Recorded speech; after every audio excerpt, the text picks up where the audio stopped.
Hey, what's up everybody? Welcome to one of the wackiest, gotta adjust this camera, I don't know where this should be at. Welcome to one of my wackiest episode ideas ever.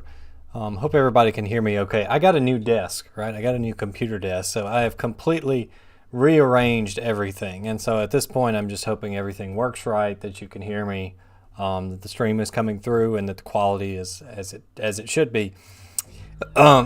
Excuse me. Looks like we got a few early takers here in the chat. That's good to see. I'm going to go on over to the challenge bracket and see if anybody's made predictions or anything like that. We got some predictions here. Let's see.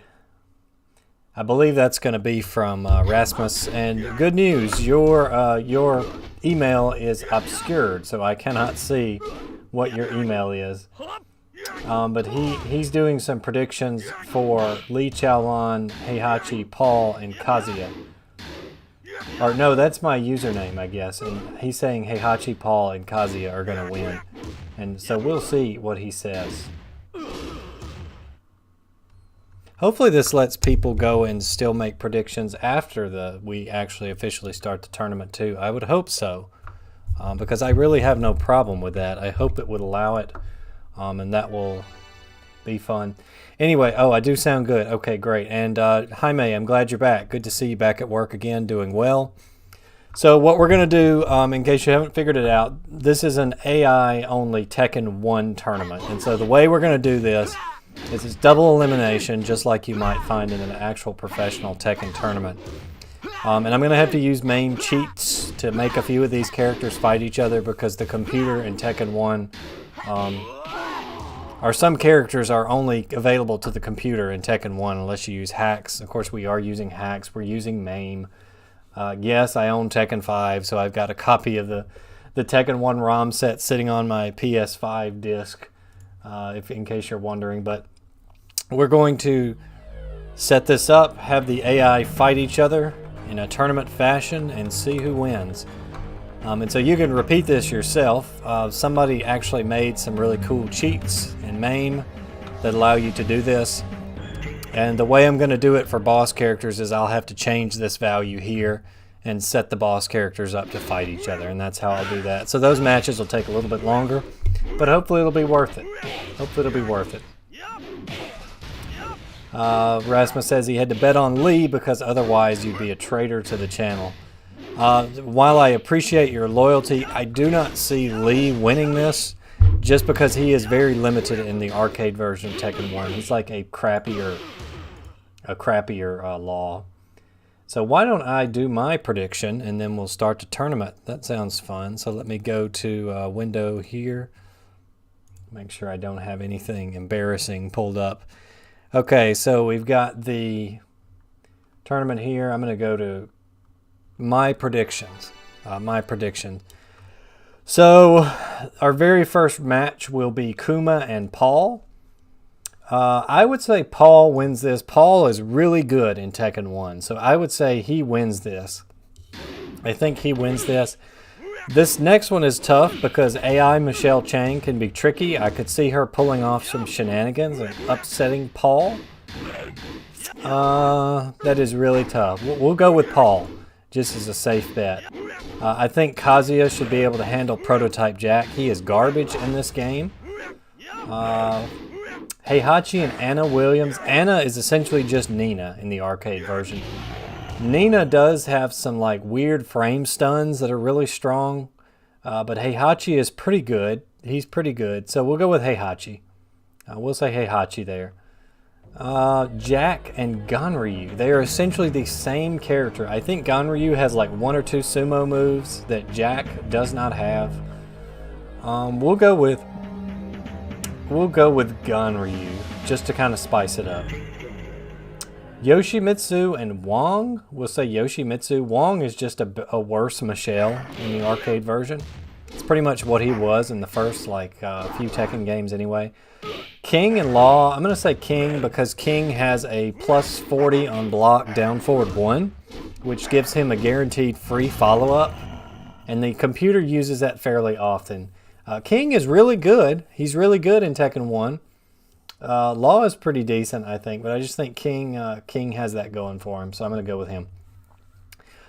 Chow Lon and Nina Williams. Nina has a barrel roll that is really plus on block, so if you block it, she gets a free hit. Lee is essentially a minor variant of Law with less moves.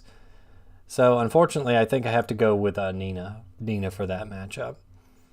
Kuni Mitsub and Armor King. Armor King is really good in early Tekkens. Maybe not so much in the arcade of Tekken 1, but I do think he'll probably handle Kuni Mitsub because Kuni Mitsub is just really bad in the arcade Tekken 1. Let's go down to losers. Our first losers match will be Kuni Mitsub and Kuma.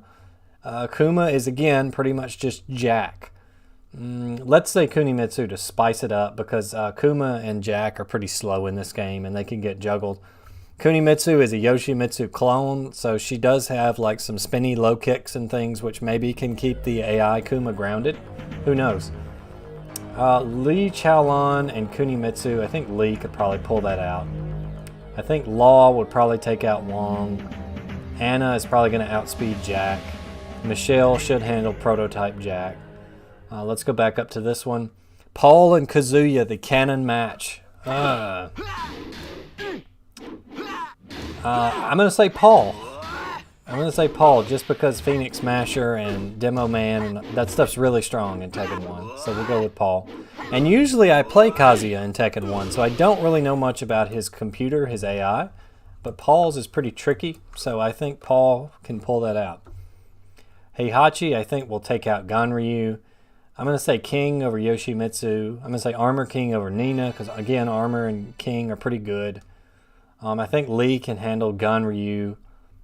Kazuya will take out Law. So we're getting a lot of story matchups in this if my prediction comes true, which it'll be all over the place. Nina and Anna, we'll go with Nina just because she's the base character, and in Tekken 1 that's a little bit stronger than the sub-boss variant. Yoshimitsu and Michel Chang, I think Michelle rather. I think Kazuya will unfortunately take that. Here's hoping. I'm going to say Nina just because of the weird frame trap thing. I think Paul will beat Heihachi. We'll say Armor King just for fun. They're pretty much the same character. And then... oh, it slides over. Okay, great. Here we go. So let's just say Paul takes out Armor King. And so we'll just say Heihachi. We'll say Nina because of the frame trap. We'll say Kazuya takes out King. Despite the frame trap, just to spice it up. And then this gives us grand finals of Paul and Kazuya. So I think Paul.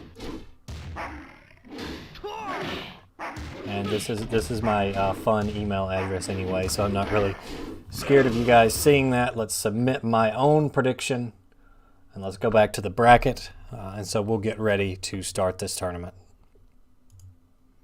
So let me see what you guys thought about that. Howdy folks, it's been a while. Hey Mystic Knight, how you doing? Less than propane says yo. Yo yourself, good to see you. Had to take a drink of water there. All right, let's start the tournament up and see who comes out on top. So I'm gonna go to a window capture here.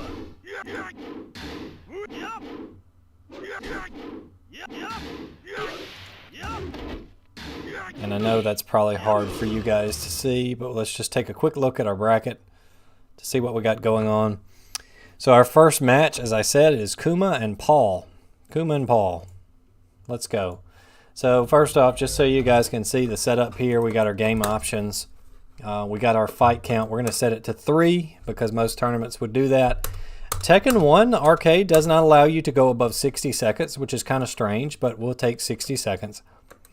We're going to turn the blood to red because we're not pansies. And yeah, I've set the computer difficulty to very hard because we want the strongest computer possible to fight each other. So let's get this started. So Kuma and Paul. So to do that, we're going to have to set player 1 to Kuma.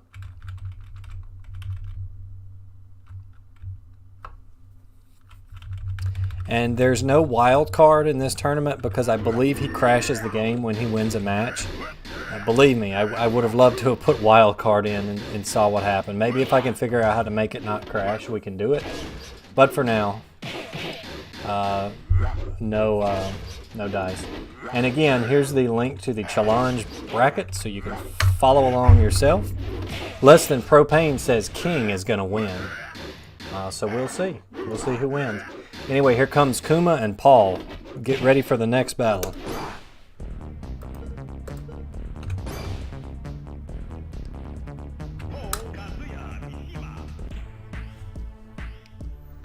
All right, here we go. So Kuma actually drawing first blood there. And I hope these guys will fight a little more than this. They're being kind of lazy, honestly.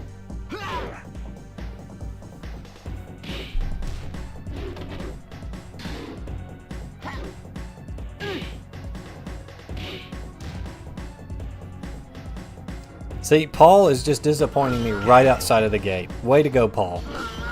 And Kuma with that just standing 4, putting in work there. There was like 0 effort put into his texturing at all. Oh, the trooper roll. Even back in Tekken 1, Paul with the big damage. Kuma's trying to say, get off of me here. Into sit, doesn't follow up. Hit with that little, I don't think that's Phoenix Smasher. I think that's something out of combo. I'm not really sure what you would call that. Kuma whiffing the G-clef cannon there, and just kind of approaching that nice American whack dash forward progression. And then Paul takes it with the Demo Man.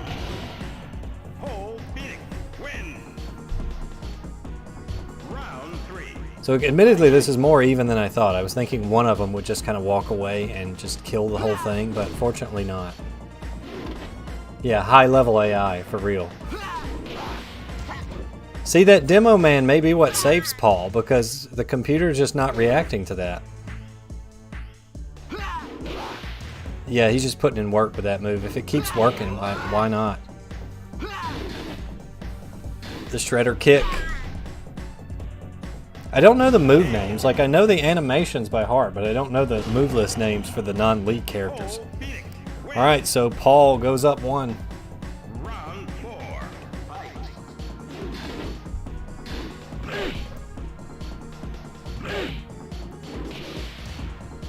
Yeah, see, that Demo Man's just going to carry Paul unless there's some computer opponent that can figure out some way to get around that.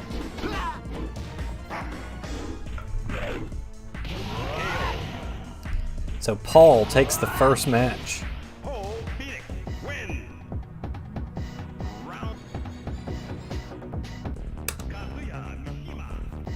All right, Kuma facing an early trip to the loser's bracket here. Can he repeat that round 1 magic? Oh, he's got to learn to block low. It's okay, Kuma fighting back. Hits him with the overhead. Goes for the elbow to Phoenix Smasher. It's blocked.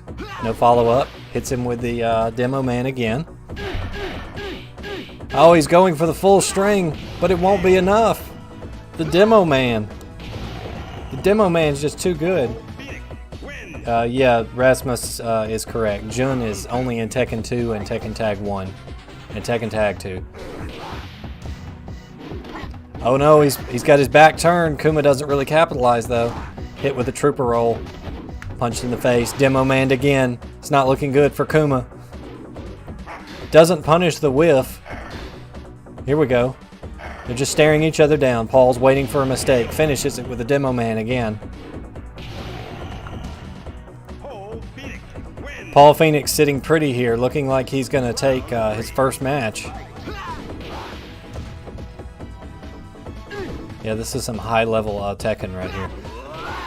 And again, it just catches him not blocking. Like, why would he not block? And again, there's no neutral guard in Tekken 1, but it is what it is. And Paul takes it easily over Kuma to be the first winner. Excellent job. So anyway, let's go back to our bracket here. I guess I should click start the tournament, huh? That probably would be good. Matches are open for voting. I'm going to cheat and vote Paul on that one. I'm going to say King over Law, Kazia. I'll pick Nina, Heihachi, Armor King. We'll say Ganryu for fun and Wang for fun. Those will be my match votes. Alright, so go get your match votes in really quick. And go get your match votes in. And again, the link, here's the link to go vote if you want to go vote. It's the link to go vote.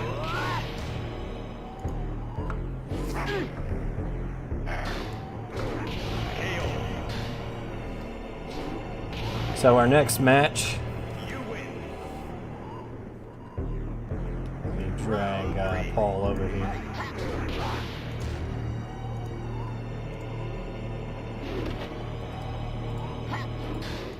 We're going to report scores. Again, it's been a long time since I've done this. Paul with 100%.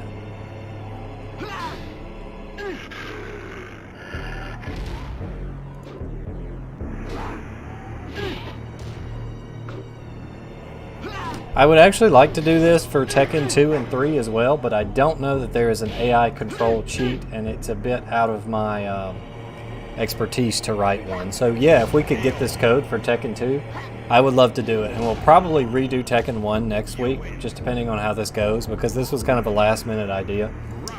And I would like to organize it and do it better. And I'm also going to try to get 16-Bit Bump to come and commentate with me so it's not quite so dry. He's currently at work, but he said he would hop on after if he has time tonight. So hopefully he'll be able to stop in and chat this up, because he knows just as much about this game as I do. So he would be a better source of commentary. Anyway, our next match, we have Michel Chang versus Paul Phoenix. So Paul, you know, no rest for the wicked. He doesn't get the bye, so he just has to... so we got to turn off our...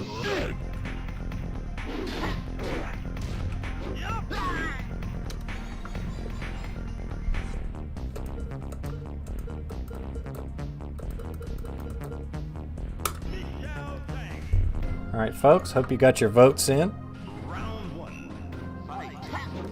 So here we go, we got match 2 of our tournament with Michel and Paul Phoenix. So this one's a little bit more evenly matched. Michelle's computer is very, I won't say very aggressive, but a lot more aggressive than Kuma. She has a lot more moves that are a lot more useful. So she's actually putting the hurt on Paul. That throw is going to put him even though the whiff punish failures. I swear the whiff punish failures, and Paul takes it with a backwards demo man, of course.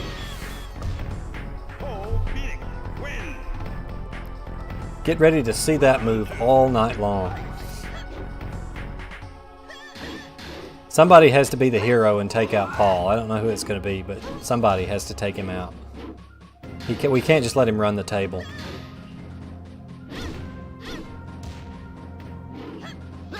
Michel being a lot more passive this round. Just Paul's computer, man, he's just ducking it like a pro. Like he knows the strings. Like Michel is testing him to see what he knows. He just knows it. He's just ducking it and ducking and whiff punishing. It's amazing. I think aggression will be kind of the deciding factor. The computer opponent that decides to be more aggressive will often be the winner. Hey Kenichi Santana, this is an AI tournament, so I have both players set to be controlled by a very hard computer opponent and making them fight each other, and we're doing a tournament. So you can check the bracket earlier in the chat there in the description. So Paul takes that one again, remaining undefeated.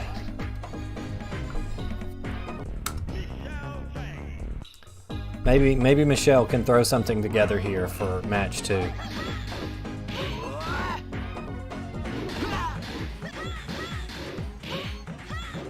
He just has ironclad defense. I think that move is very plus on block in Tekken 1, so if you get hit by it, you're going to take a follow-up hit. Just no chance whatsoever. Paul Phoenix just running the table here.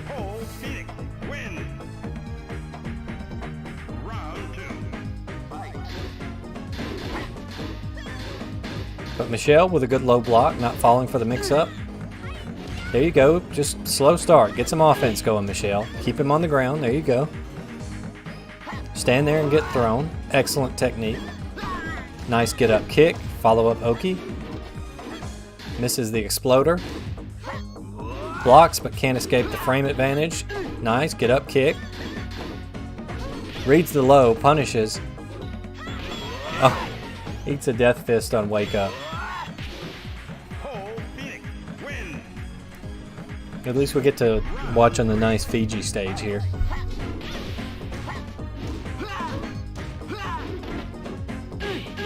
There you go. At this point, I'm just going to be like biased and actively rooting against Paul because he's just going to run the table. I thought Michel was going for the 10 hit there. Okay, here's your chance, Michel. Turn it around. Turn it around. There may come a day when Paul loses, but today is not that day, unfortunately, my friends. So Paul Phoenix is overwhelmingly the winner of this.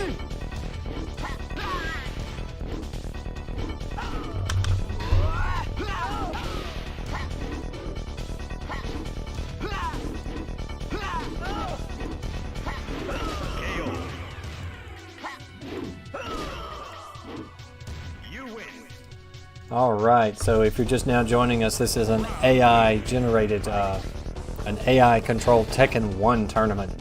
It is insane, and it is all computer opponent. So our next match we have is Kazuya and Prototype Jack. I don't know who you think is going to win, but I've got my money squarely on Kazuya to win this one. So Prototype Jack should be character 2.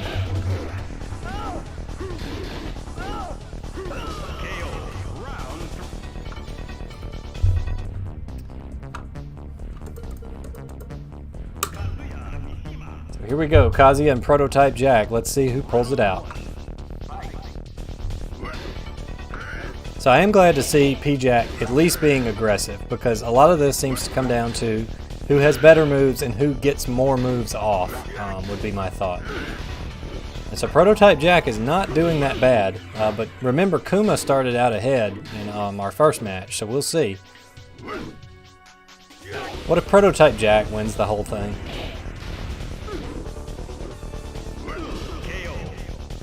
Prototype Jack putting in work.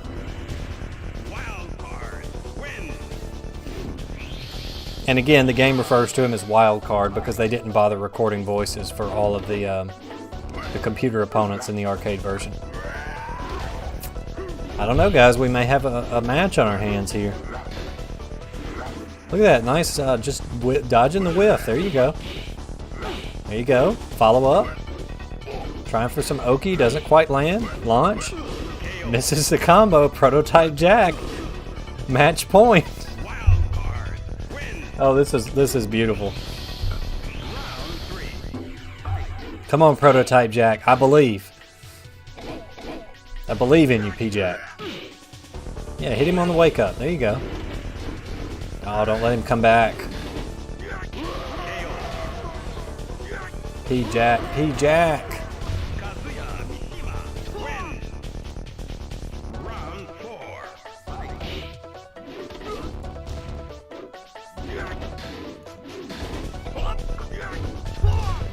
So Kazuya is quickly fighting his way back here. P-Jack, not willing to give up just yet. Remember, each character is representing themselves because it's computer control. Kazuya working really hard, trying to even up the match count. Prototype Jack just kind of playing patient. Goes for the throw, doesn't hit. Wide open, Kazuya doesn't do anything.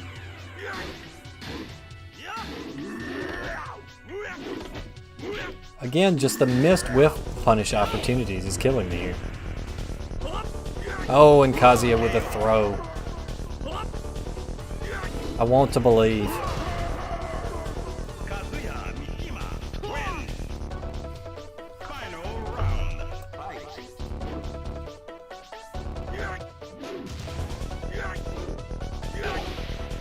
It looks like Kazuya may come back and win the first match after all. Prototype Jack says, I'm not dead yet. Just poke him out. When in doubt, poke it out. Poke it out. Come on, don't let him take it. Just poke him out. There you go. Oh, and he got caught trying to roll away, so Kazuya takes match 1.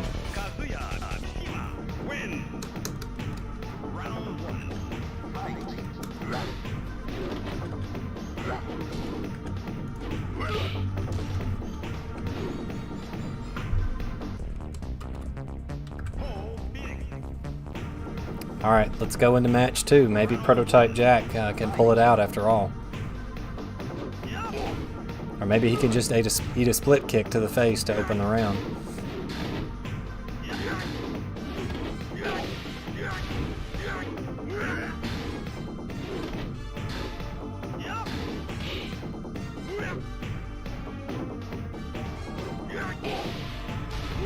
Ooh, that really is going to hurt his chances of winning the round.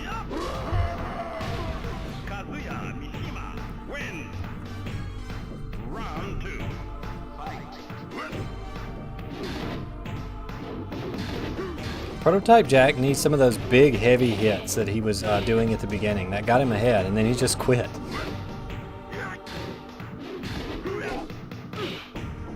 Getting interrupted is also, like, if you have good moves that can, like, get frame advantage and interrupt, I think you're gonna do well in this tournament here. Not looking good for our hero after a solid start. Kazuya is kind of running the table here.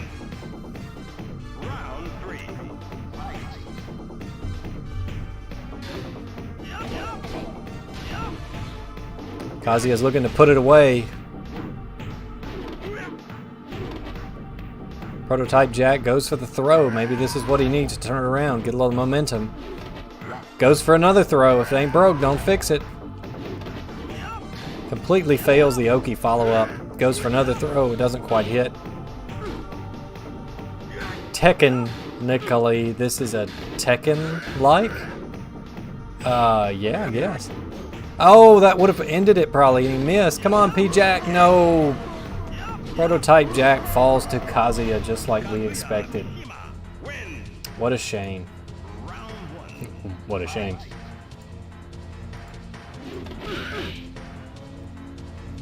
So our next match is Heihachi and Anna Williams. So we're going to have to go directly into the cheat menu for this one.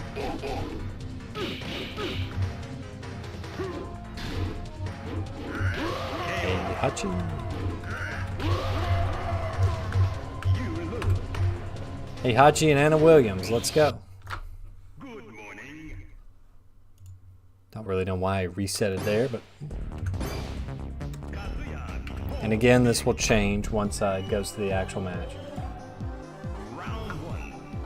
Alright, so Heihachi is essentially a tiny bit stronger Kazuya, so we'll see how he does. This is essentially Kazuya versus Nina is what this is. Also, for some reason, the arcade version, Anna's hair is very gray, almost like she's her hair is going gray.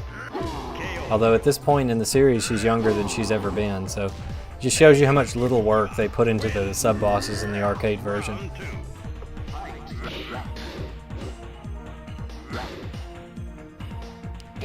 Goes for the throw, doesn't quite hit.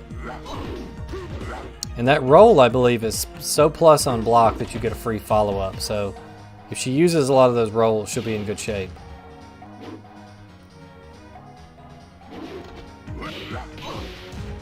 These little two-parter moves, characters with those two-parters are just doing so well.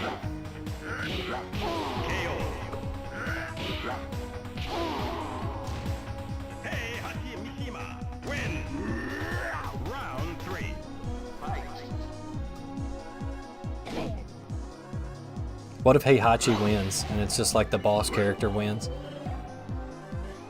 I don't know. I think Paul could probably take him out.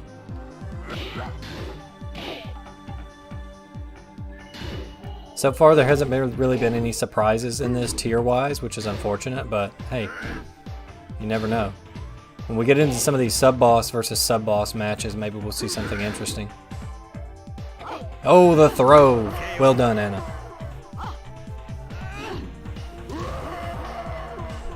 Yeah, it's a busy week everywhere. I think everybody's getting to the busy part of the year.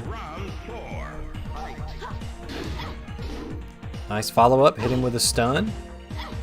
Got the nice black-haired Heihachi here back before he went gray. Anna hitting him with the two-parters. Old woman Anna. Oh, the spring kick. One hit does it. There we go. Anna's on the board. She's bringing it back.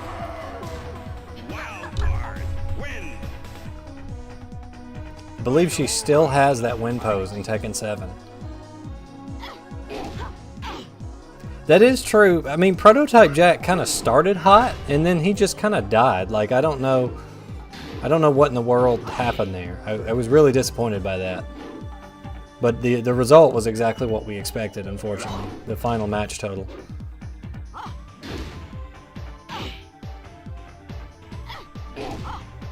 Although we could be working on an upset here. If Anna doesn't just eat a hell sweep. Nope.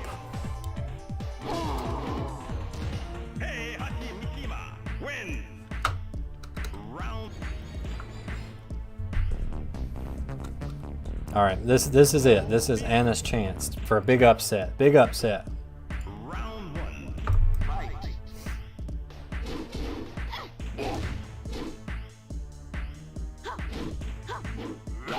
Oh my gosh. Yeah, I forgot that Heihachi has a straight up death fist in this. Round two, fight. It's just straight up 100% Paul Phoenix death fist copy pasted onto Heihachi. Just essentially just stole that entire round from like 25% HP or something like that. It's okay though, Anna's working on an offense, eats that kick.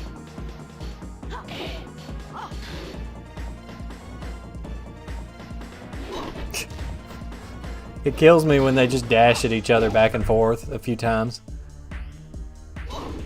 It's almost like each computer's AI just like has a set of commands that it could do. And it just rolls a random number, and if it lands on something, it does a move, or if it lands on something else, it just like dashes forward empty. Either that or the computer's playing at some really high-level strats that we just don't know about, being mere mortals. Oh, nice. There you go. Nice. Nice keep out. Good get up kick. Oh, eats one.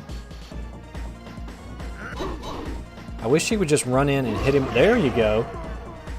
Oh, we could have a game here. Wild card, win. Could be on to something. Round four. Very little effort was put into Anna's dress in this version, unfortunately. Ooh, ran straight into that kick.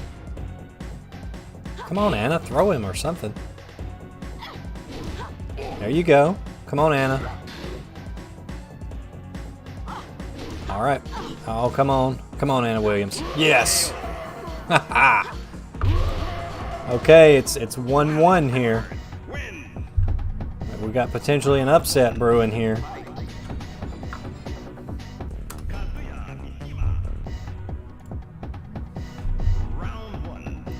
Prototype Jack for a brief moment thought he was an actual character with actual chances at anything other than failure.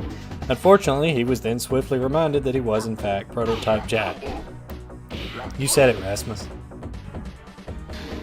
He's probably still better than he was in Tag 1 in this. I thought Anna might go for the throw or something there.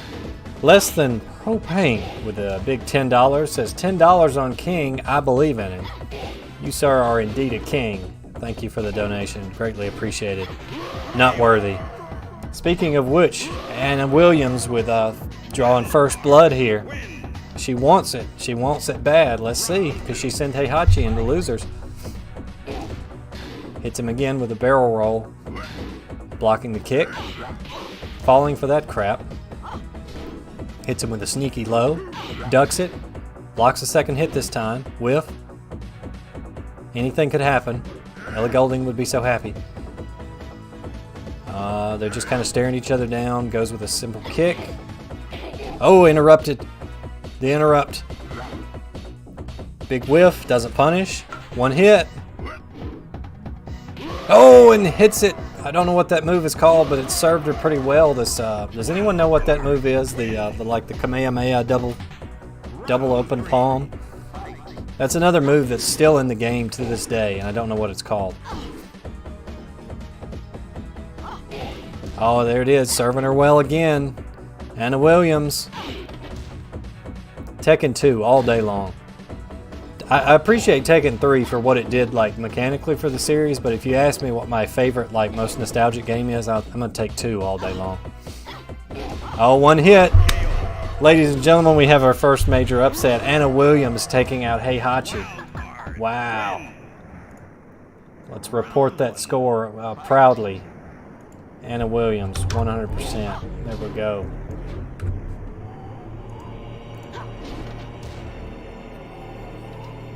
So again, you can check the bracket below.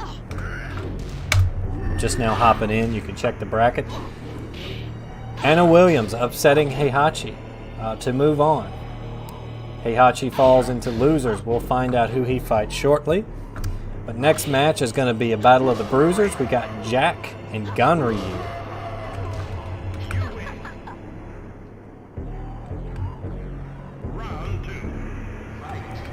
Again, let's go set Ganryu up.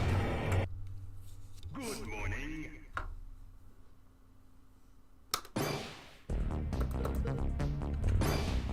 Oh, big. Jack and Ganryu. Again, no effort was put into the sub-boss's outfits in this version. Ganryu's outfit is literally just like some workout shorts. That's it. Very little effort was put into poor Ganryu in Tekken 1. He is, however, giving Jack the business so far. Wow. Jack's not giving up yet, but it's not looking good. Okay, evening it up a little bit. Overhand smash. Jack takes it. Well done, Jack. Round 2.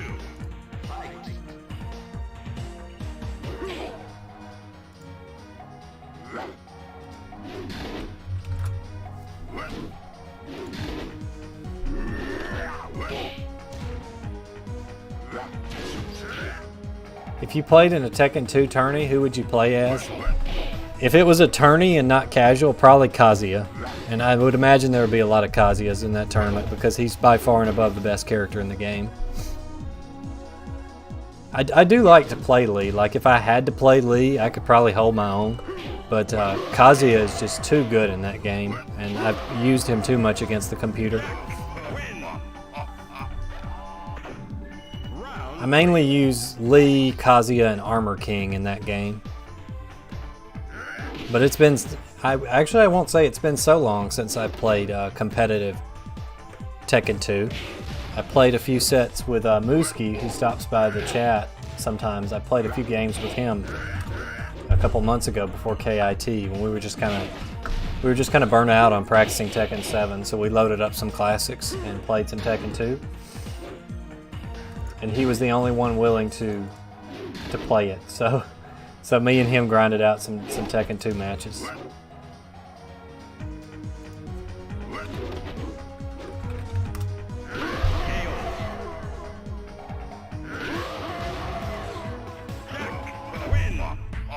All right, so Jack takes the first one.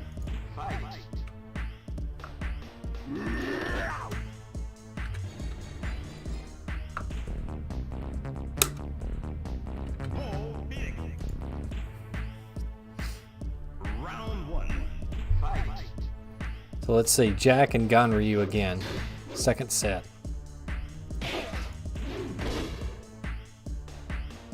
No, this was offline. This was just some offline matches. Our local FGC, I think they still meet up. I haven't been in a while, but they meet up once a week and play what few of us there are left post-COVID.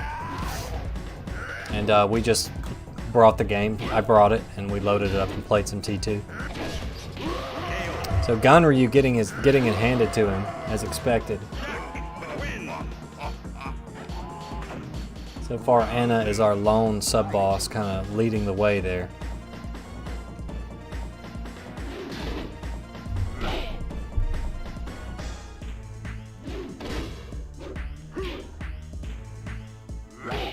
It was fun to play Tekken 2 offline again for the first time in like 20 years or more. Competitive Tekken 2. Jack just throwing Ganryu around. Yeah, Jack don't care. He's not playing Rasmus. He don't care. Look at him. He's just styling on him. Look at him. Ganryu, arcade Ganryu is just worthless in this. Absolute trash. And Jack's not good, but I mean he's making short work of Ganryu here. Dang.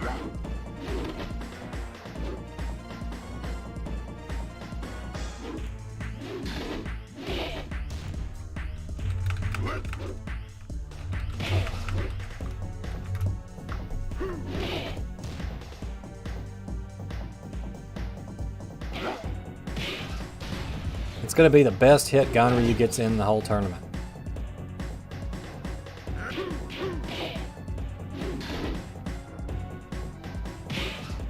Jack was pretty good in Season 1 of Tekken 7. I think he's still very solid.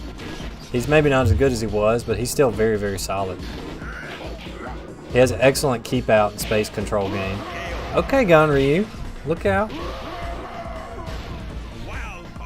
In these early Tekken games, Jack was like a big character, and you never really wanted a big character because you were just like, please combo me more. And like if you didn't know what you were doing in Tekken 2 and somebody knocked you on the ground and you were Jack, you could just get hit on the ground over and over till you were dead if you didn't know what to do or how to deal with it. And your options were limited. Tekken 2. Uh-oh, Ganryu trying to sneak back in this thing. He heard us talking about him. Gosh, look at that face model.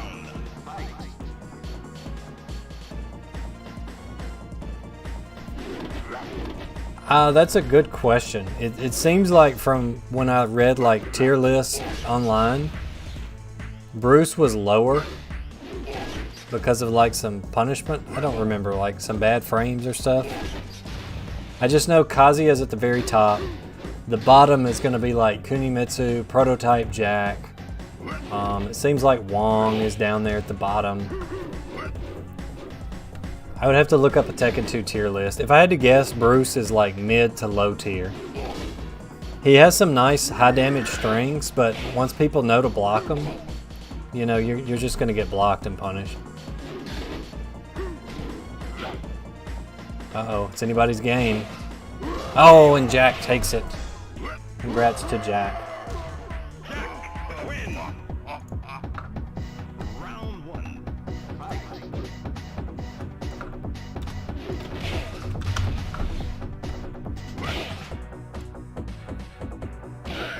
If Jack is our winner, that means we're moving on to Yoshimitsu and Wong.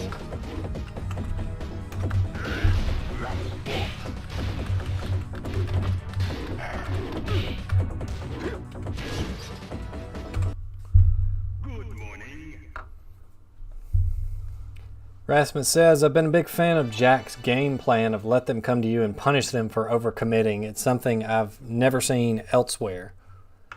Yeah, that's pretty much kind of like his game plan and space control. If you let Jack outspace you, you've already lost, and then you'll just like never get in. So,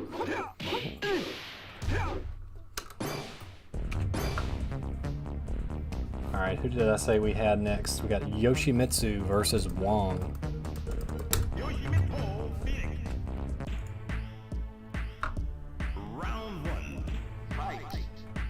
So Yoshi, I'm not really sure how he will do in this. He's unorthodox as he's always been, but maybe not quite as unorthodox as he is these days.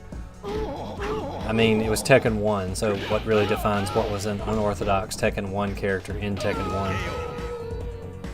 He does have a lot of weird follow-up-y moves, like that back spring into the dive, so that may carry him a long way in this. King Stage in Tekken 2 was just like a monastery that was kind of dark. I mean, it wasn't really scary. It had kind of the upbeat, techno-y sounding organ. Although I think the PS2 remix version was the superior version of King's Tekken 2 stage music. Ring a Bell, one of my favorite tracks in Tekken 2. Oh, he almost hit him with a back throw and it like whiffed for some reason. Oh, Wang Jinrei. This one's pretty even so far.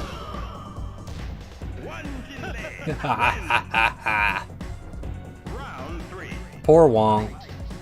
The amount of people that think Wang Jinrei is dead because of his non-canon T6 ending is too high. Imagine if like the intro to Tekken 7 was like, 6 months ago at the King of Iron Fist Tournament 6, Wang Jinrei defeated Azazel and died, setting the stage for the final confrontation between Kazuya and Heihachi once and for all. Block, Wong, block.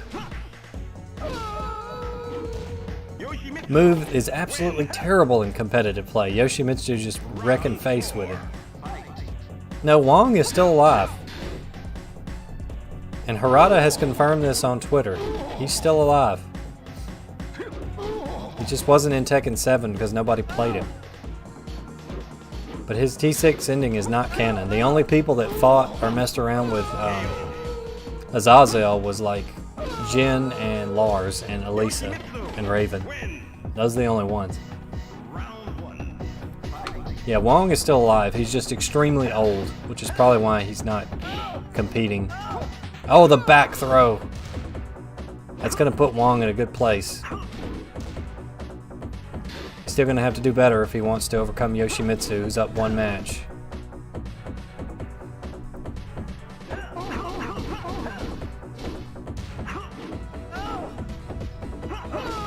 Okay, Yoshimitsu, the spin kick, putting in work.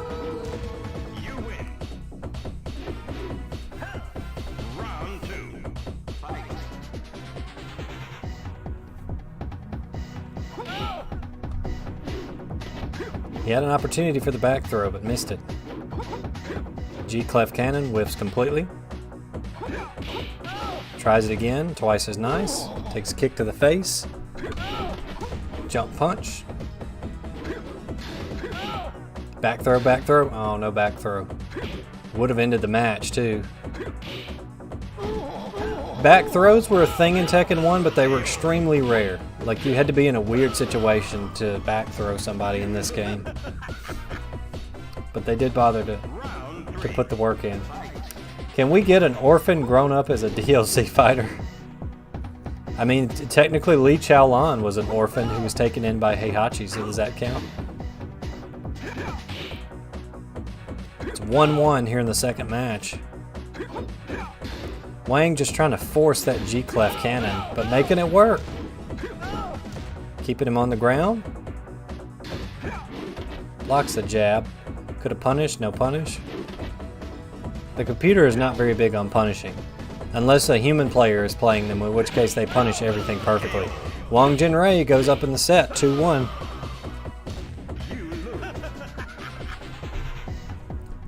Round 4. Fight. This match is making my nose itch. My nose is tingling from the anticipation. Wong is trying hard. He's down 1, but he's trying to be our second sub-boss to stay in winners.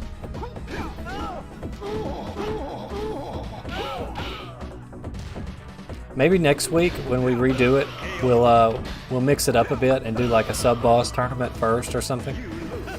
Anyway, Wong has tied up the set, so we're going in hot here. I love Alex and Roger, in particular Alex. But unfortunately, they're just like Tekken 1 King in Tekken 2 with like a wind-up punch. That's all they are. It's very strange why they have Tekken 1 King's moveset. Again, if it ain't broke, don't fix it. So just keep rocking that G-Clef cannon. Didn't finish it. Oh. Blocks the wake up. Hits him with a low. Oh, and he eats a kick to the chest. Jack Knights of Black Review says, Daylight Tekken time. Yeah, it is. This is our first stream after Daylight Savings time. Explain to me how this works. Why is it the Sunday of Daylight Savings time? You think it's like 3 in the evening and you're like, oh, I've got a lot of time left before bed. And you look up and it's like midnight. But during the work day, like the Monday when you go back to work, you're like, oh, this work day is going to go by so fast because of Daylight Savings. And you look up and it's like earlier than the hour it was you looked earlier. Makes no sense. And without a plus 40 down 4-1. Yeah, Yoshimitsu looks like he's getting ready to put this thing away. We'll see if Wang can pull the upset here. Cora's Man says, do you still have Castlevania 64 HD resolution? Maybe sitting around somewhere. I think the download is still up there. If you just Google it, you can go get it. Tekken 1 does not have Team Battle. The only thing that Tekken 1 has was arcade mode, versus mode, and options. Unless you count playing Galaga when the game loads. Those are really your only game types in Tekken 1. Hit, hit, hit. Yeah, ends it with the back throw. Wang getting on the board here.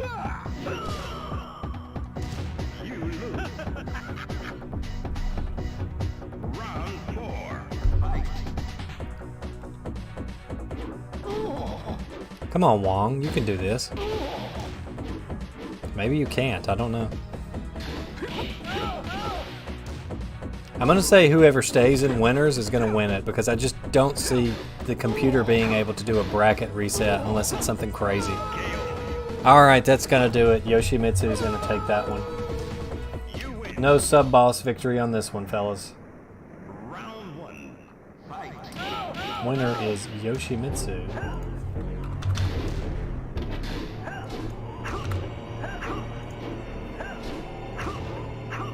Alright, coming up next, it's the character you've all been waiting to see. We've got Tekken 1 King with his nightmare plus 40 on hit, down forward 1, plus 40 on block, excuse me, versus Law. So these guys are both just regular characters, so we can turn this off for now.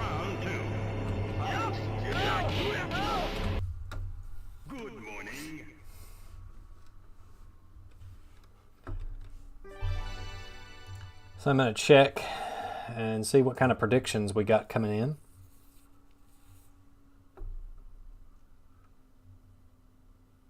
Got some decent picks here. It's like, looks like Rasmus is in the lead here with his prediction. And I'm in second place.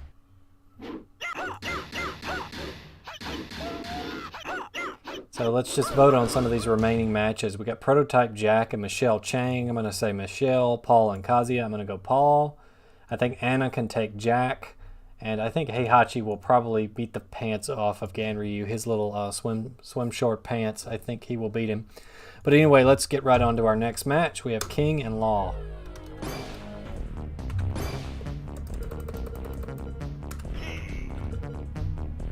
Law! And the reason that clip sounds so strange is because originally they were going to call him Law the Dragon. And that's what they had the voice actor record, but they cut it for some reason, so it just says Law, but he was about to say something else, so it just comes out really weird.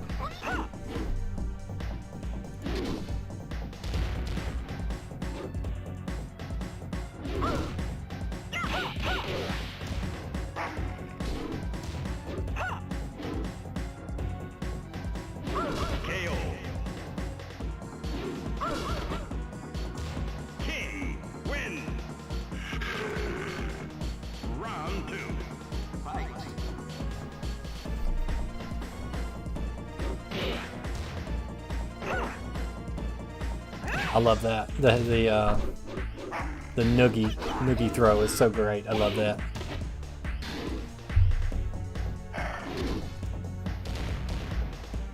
And this is pretty even. We're getting in some hard-hitting characters now, so this is actually kind of even so far. King's gonna have to lean on that down forward one, or he could just Frankenstein her. Let's go. 5 rapid jabs. It's 1 button. Spring kick. 1 hit to do it. King takes it. Oh, you King fans. King players, he's thrusting his crotch. He's ready to go. The down forward 1, no follow-up.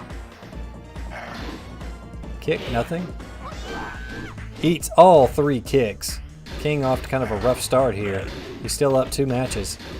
2 rounds, rather. Blocks the kicks. Low. Jumping punch. Missed Frankensteiner. Exploder doesn't hit. 5 rapid jabs. Oh, this is going to hurt. Ooh, and the follow-up. Law stands there and takes a kick in the face. Well done, everybody.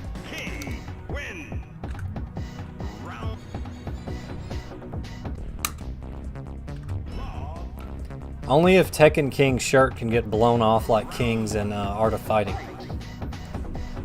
Here we go, second match. Lee actually still has that move to this day, I believe. Comes as a byproduct of him being a clone of Law. Okay, pretty even so far. Oh, a Frankensteiner. King really making that Frankensteiner work for him hard. It goes for it again! The madman! He's crazy!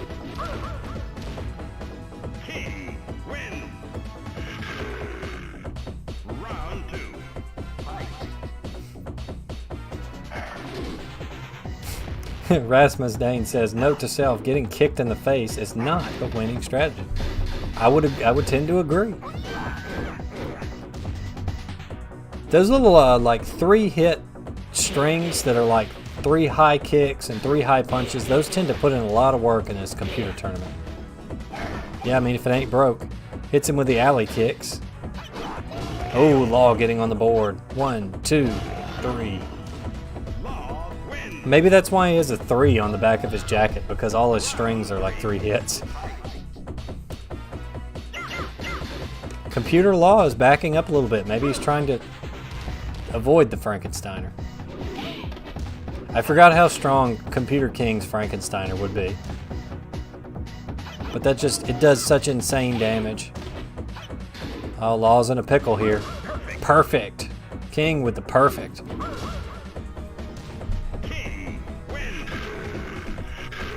Yeah, you thrust that crotch, baby.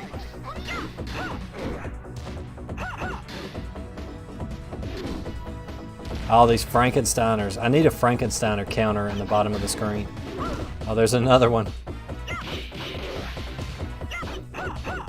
Punch combo going in hard. Alley kicks. King looking to close it out. Frankensteiner whiffs. Oh, and the exploder. There you go. They don't call him King for nothing, folks. Let's report the winner there is King, 100%. Next up, we've got Chow Lon, best boy Chow Lon versus Nina Williams. Lee is, of course, a computer-only opponent in this, so we have to do him this way. Good morning. Let's reset.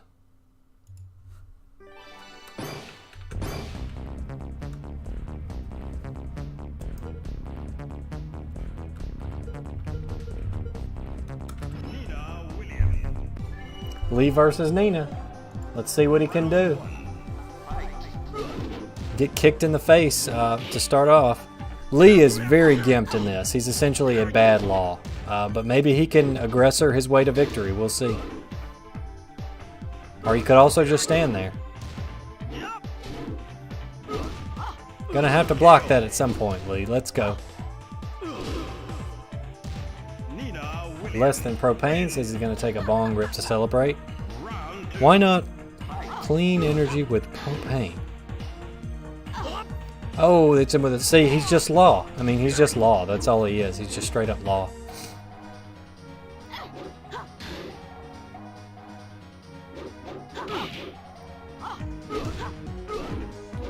All right, Lee, you're gonna have to block at some point, my man.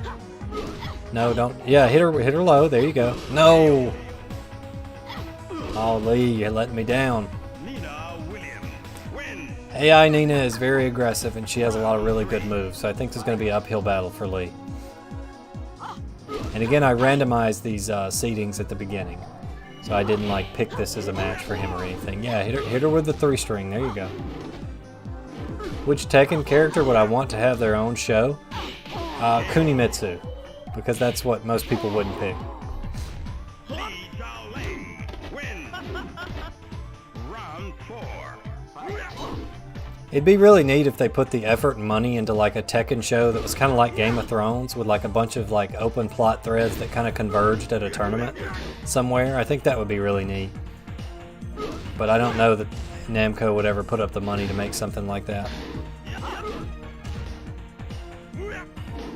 Just like maybe the tournament itself is kind of like the end game of the show, maybe.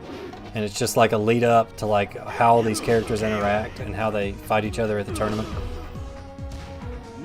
Alright, so Nina taking that very easily. Round 1. So let's see the next match, but I think Nina is probably going to pull this out.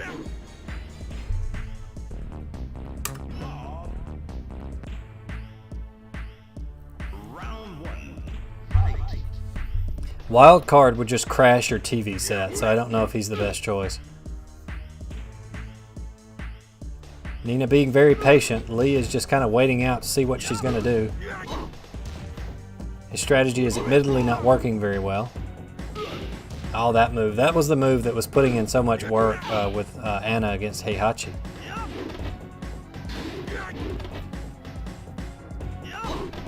Okay, there you go, Lee. Watch on the wake up. Oh, and it still didn't kill. He's so bad in this.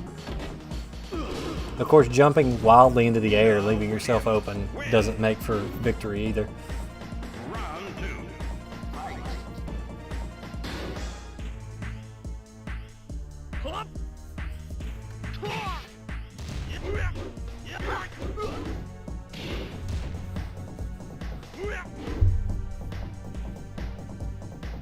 2. Ooh.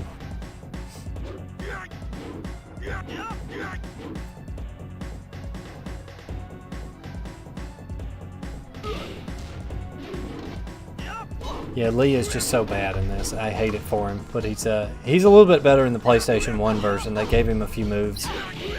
Oh, 5 rapid jabs, putting in work.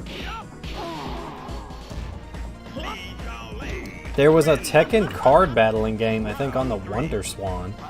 That's really the only like Tekken spin-off that I can really think of.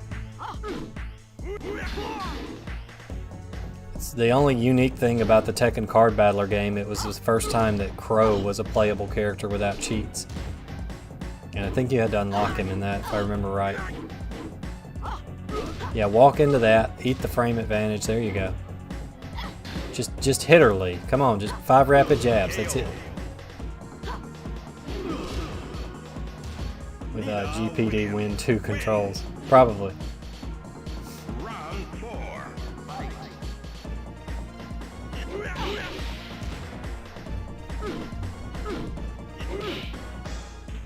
Nina's just toying with him at this point. She's just like, you want to do a move? I'm just going to stuff it.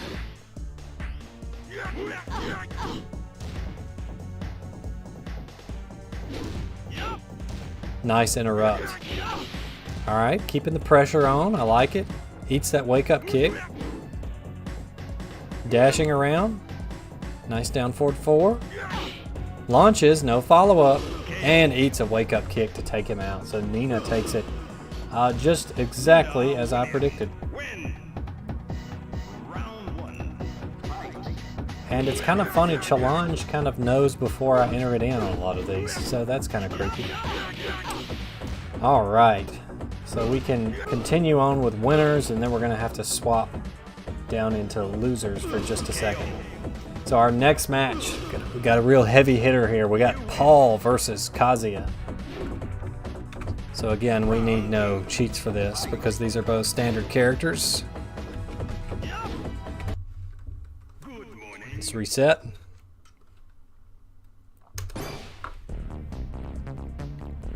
So we got Paul and Kazuya. This is a real tournament breaker here because this is going to be pretty huge. Whoever manages to win this is going to be in good position to win, I think. So canonically, these two characters fought one time before Tekken 1, and officially it ended in a draw. And they never got to fight again because Paul keeps having stupid things happen to him and he can't make it to the tournament. Round 2. I don't believe Paul is as strong as he used to be because he has some losses to Kuma, whereas I don't think Kazuya from Tekken 1 to now would ever lose to Kuma. Not to my knowledge less than Propane. There could be some sort of weird, like, computer AI is stronger on the left side than the right, but I'm not aware of anything like that. Like I said, I plan to run this next week with more time for people to make predictions. This is the match where you spend the whole time complaining about Paul's treatment. I mean, I've never really liked Paul that much, so I don't really care too much, but I do think that what they've done with him is kind of a travesty, really, as far as, you know, his story and character integrity. It's almost like they want to keep the protagonist of Tekken as kind of bad guys, whereas Paul, you know, he's not really a good guy, but he's more of a good guy than like Kazuya, Jin, Heihachi, those guys. So I think that's why they put him in joke character territory, because they don't want to risk him being seen as kind of a protagonist. It's just my guess. Round 4. Oh, this one's going on, but Paul's got the advantage.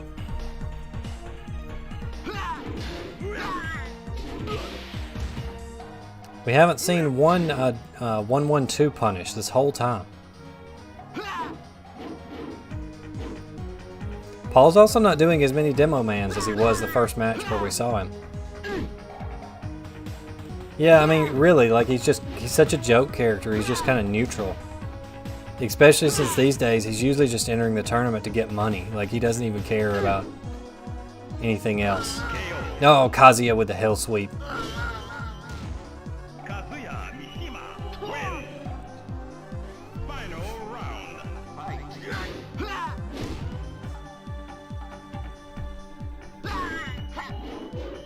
Again, these lack of whiff punishes are killing me here. Kazuya is doing a pretty good job about blocking that little overhead to death fist combo. Shingo kick!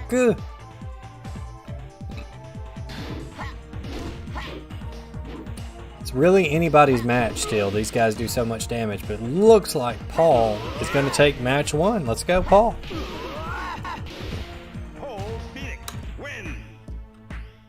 No. You can't play Tekken with block damage on. What are you, crazy? You can't do that. It's blasphemous.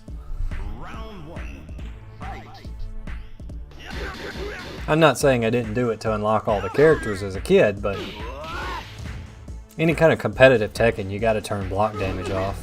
That's just kind of the default. Oh yeah, hitting him with the 4-2. Ooh, nice kick. There you go, nice punish. Kazuya wins. What if these two ended up having a draw? Then what?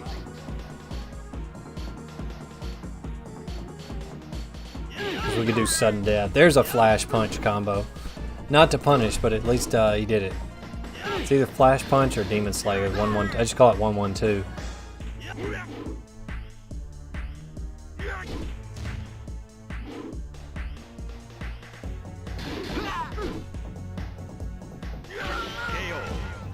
That's like playing Super Turbo on the PS1. Kazia looking good. Spinning back fist, no dice. Whiffs kick. Hell sweep. Just kind of staring at each other. Blocks. Blocks. Demo man. Get up kick. Shingo kick. Ooh, hits him with a cheese grater. Ooh, double cheese grater kick. I mean, I'm down. That would be funny, actually. Round 4. Fight.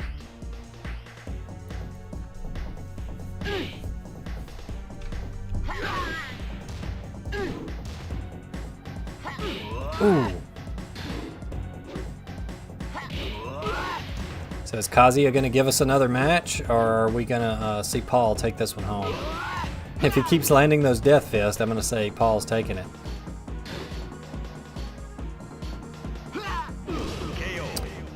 Not looking good for our hero. I just want somebody to beat Paul at this point. Final round.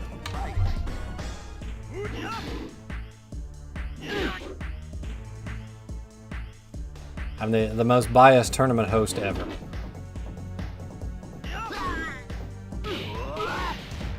If anybody could just block that, it would be great, but nobody can block that move. Oh, that's gonna hurt. Slowly approach. Next hit could take it from anybody, really. Oh, and Paul. Paul Phoenix takes it, unfortunately. Yeah, unfortunately. I'm so biased. Round 1. Let's see if Challenge predicts correctly again. It did. It did correct. It did predict it correctly. So next up, we got best girl other than Kuni Mitsub. Oh wait, we have another match to do. We have Kuni Mitsub and Armor King, actually. We should do that one. I skipped over that, but we should go back and do that. This is going to be a fun one. Or it could be an extremely boring one. We'll see. Round 2.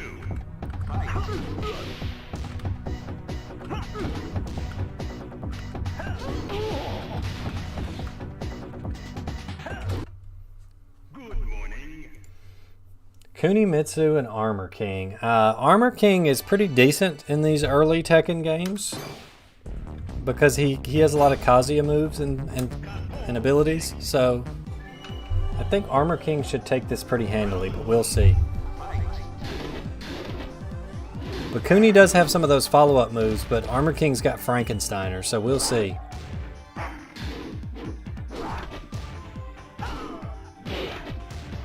Pretty evenly matched. I expected Armor King to, yeah, do that. So there we go. Armor King definitely one of the better sub-boss characters in the arcade version. His name and win sign also takes up the entire screen.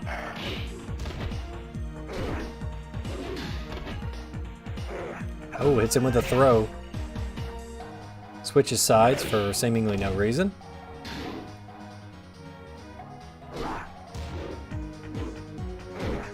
Cooney Mitsub putting in big work.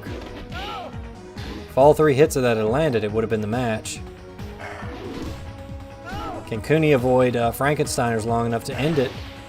It's with a dark upper. Oh, and the low kick. 1-1.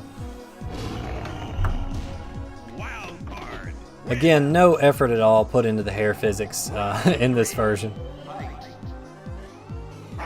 And he has the "well, what is it" pose from Dark Souls. Yes, he does. Another reason why Armor King is one of the coolest characters in the Tekken series. Normally I don't like grappler characters in fighting games, but I really love Armor King. He's one of my favorites. Ooh, hits all 3 hits of that. That's exactly what Cooney needed here. Nice duck. I'm just expecting a Frankensteiner to come out. Okay. Next hit from Cooney wins. Oh, and Cooney takes it. Spinning kick. Wild card. Win. Round 4. Fight. Frankensteiner is always a great way to open it. Another Frankensteiner. Cooney gets quick hit, trying not to even it up. Blocks a kick, takes the dive. Whiffs. Trying to duck that for some reason. Walking right into a get-up kick. Block, block. Eats a Frankensteiner to tie it up 2-2. It's anybody's game here. Pretty much depends on how many Frankensteiners will Armor King decide to do. Final round. Fight. Finals could just end up being King and Armor King and just Frankenstein each other all day.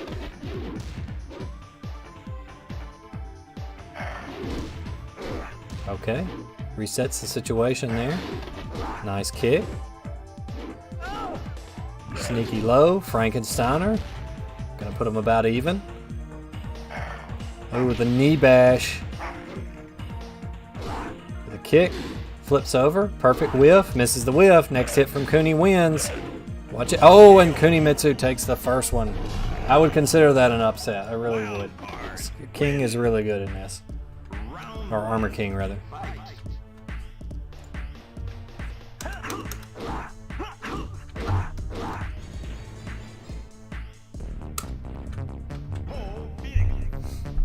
Alright, here we go, match 2. Round 1. Fight.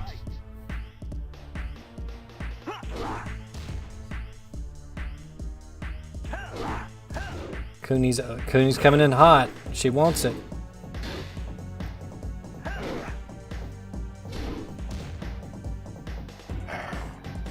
The knee bash. I don't know what the official wrestling name for that move is. Let's just call it the knee bash. Oh, the Superman throw. Next one wins it. Kuni Mitsub. Wild card. Win. Round 2. Fight. Oh, beats the exploder. Grounded Frankensteiner. Another exploder. Jack Knight's a Black Review says, "What the? But don't forget there are many guys like it all over the world." I should play that between each match. That would just make the tournament better.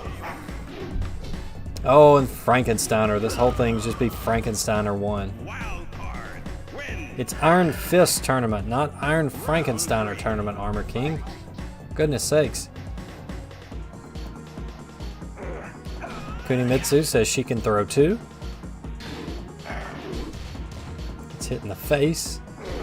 That get up low has done a lot of good work for Cooney, I think. Oh, taking a throw. That's not what she needed. Eats the Oki follow-up. Gets him with a spinning kick. Goes for the dive. Doesn't finish it. Alley kicks. Doesn't know how to block low. Wild card. Win. Round 4. Fight. Nice little quick combination move there. Combination move! As my friend Alex Easley from Fighting Layer would say. Gets hit with the knee again. Any of you wrestling guys, what is that move called? Oh, Cooney takes it. Looking at set point for Kuni Mitsub. Armor King's trying to bring it back around. Final round. Fight. I need Admiral McFish. He's my wrestling expert. He could tell me. Oh, a Frankensteiner. At this point, I think the tournament will be won or lost with a Frankensteiner, probably. Every time it's Frankensteiner. All right, Armor King brings it back around. Card. Win.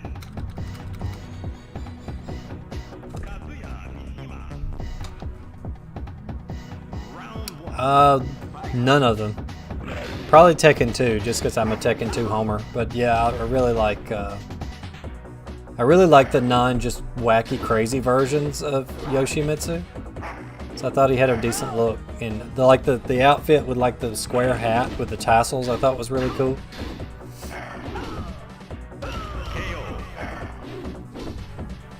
Frankensteiner versus Demo Man will be the main event. Yeah, you're not wrong. Win. Round two. Fight.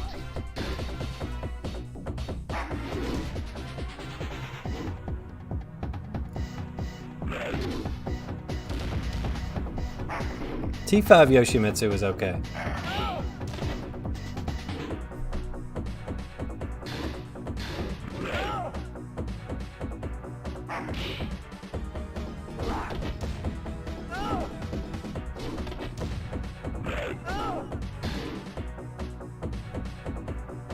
Armor King sitting pretty here. 2 wins, match point for Armor King. Wild card. Our wild card king. Round three. Round 3. Work. Maybe we should do an AI tournament for Dragon Master. Round 1, fight! Perfect! Come on, Cooney. There you go, get on the board. You can do it, Kuni Mitsub. Wild card. Win. Round four. Fight.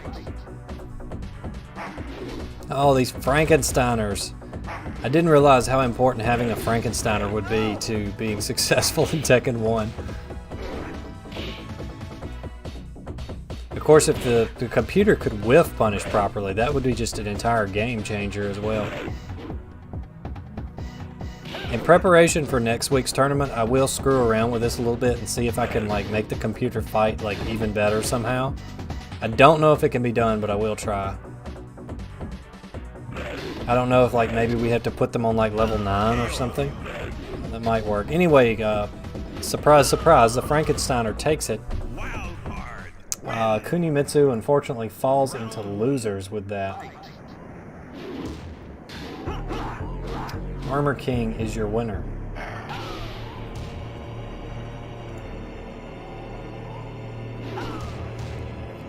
Yeah, I gotta find some more games that can do AI tournaments, especially if I can do it like without cheats.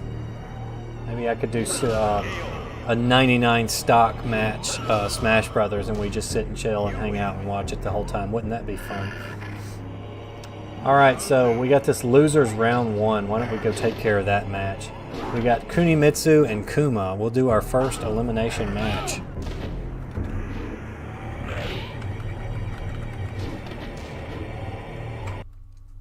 Good morning. So unfortunately somebody's got to go home. There's no rest for the wicked here. And so Cooney Mitsub is just going to have to drop down and take out Kuma. We'll see who wins. This could go either way.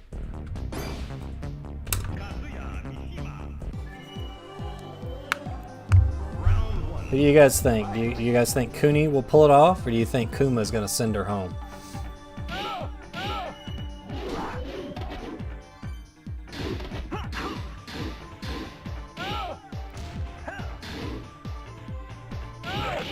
There was this PS2 fighting game that Wacky Deli and me and another guy, his YouTube name is Dragonfish Blow. I'm not sure if he's still around.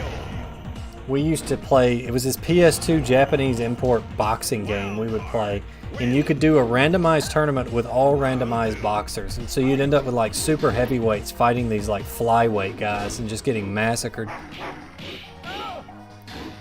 And you could either let the computer do it, or you could like play the matches yourself, and so we would always just like, okay, you're a random seed, and you know, you'd always end up getting screwed over with like a flyweight versus a heavyweight or something. It was fun, but I don't remember what that game was called.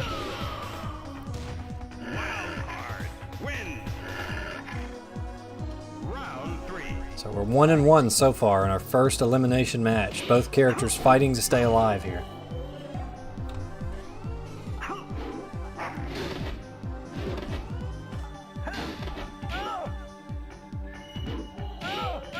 Kuni definitely has the speed advantage on Kuma, but Kuni's moveset in T1 is just so ridiculously limited.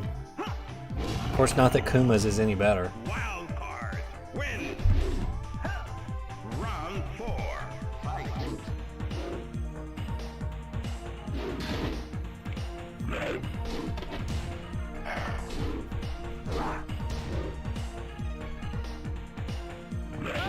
Come on, Kuni, you can do it.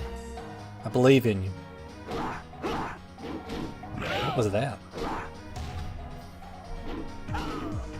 Kuni's kind of relying on those 3 kicks a little bit too much, but that's really one of the few moves that she has to do some damage. There you go. Cooney Mitsub takes match 1. Kuma risking elimination here. Card. Win. Round. Paul Phoenix. Round 1. Both characters fighting to prove that they're not the worst. Yeah, for real.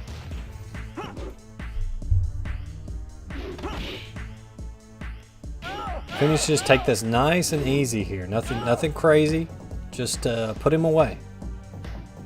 Alternatively, just stand there and get punched in the face. That works too.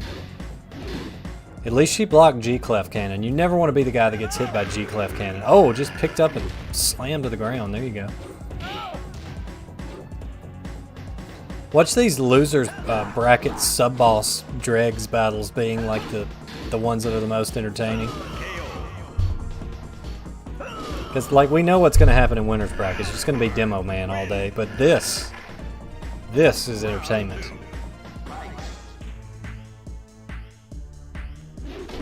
Oof.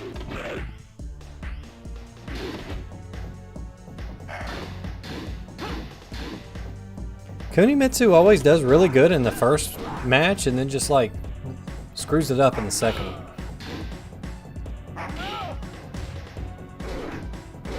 Imagine if the computer did combos in this, like launched and actually did follow-up hits. Gotta block that.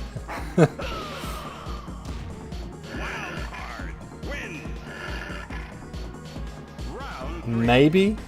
I don't know if there's like an option to automatically generate like custom characters though, but that would be fun. I think there's probably a tournament feature, or we just have to do one manually. Kind of like how I'm doing this manually with just like a challenge bracket. Alright, Kuma looking to stay alive here.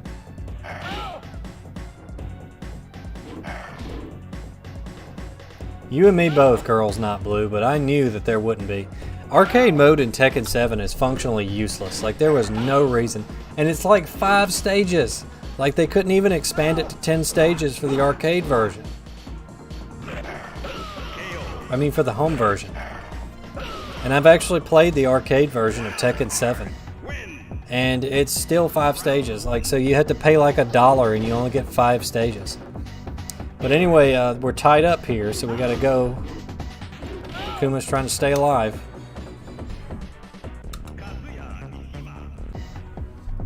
Essentially.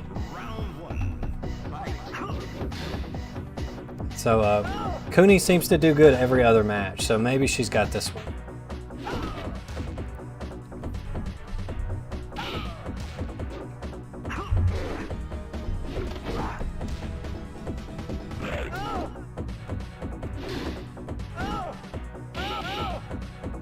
Maybe not. The one thing that all the Jack clones do have going for them, in particular Kuma, is like their right punch, that standing 2, the range on that thing. I think it may even be a mid, I'm not sure. Alright, keep him on the ground, there you go. Spin kicks, gets all 3 hits. There you go, big hit, big hit. Hit a low, but it's okay. Getting jabbed out, jab out. There you go. Wild card. Wild card. Round 3.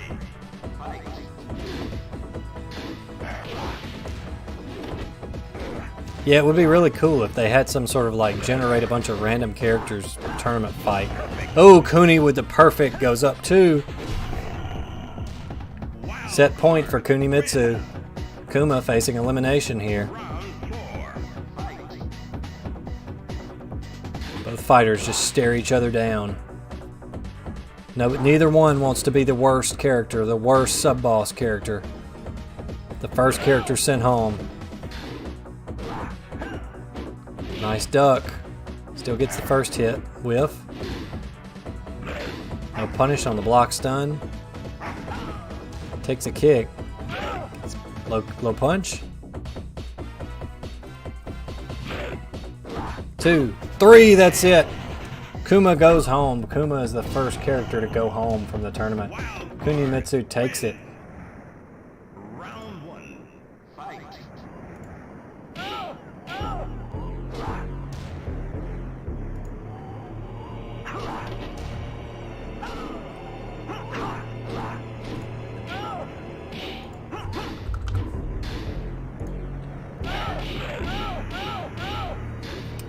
So unfortunately, Kuma is in fact eliminated. So let's go on over to losers round 2. We have Chow Lon versus Cooney Mitsub. Poor Cooney Mitsub is just, that's what happens when you lose early. You got to run the gauntlet. So we got Lee and we got Cooney Mitsub.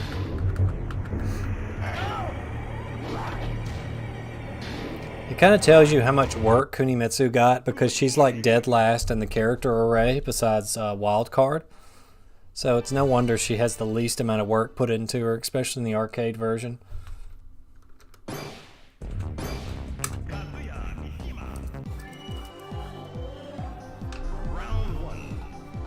Whoops, that's my bad. Hold on, we'll restart that.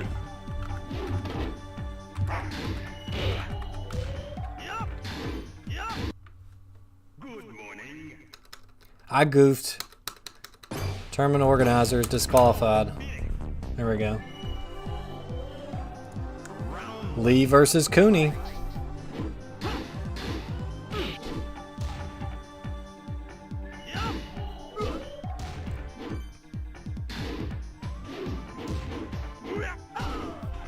Lee taking a lot of damage early here.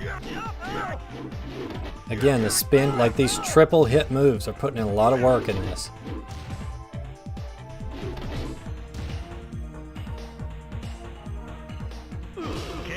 Kuni Mitsub takes the first round.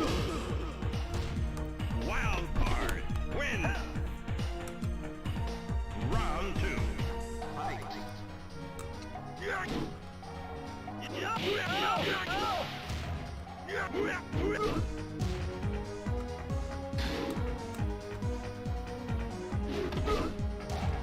Poor Lee, he just has nothing. Even Tekken 1 Kuni Mitsub can just beat Tekken 1 Lee.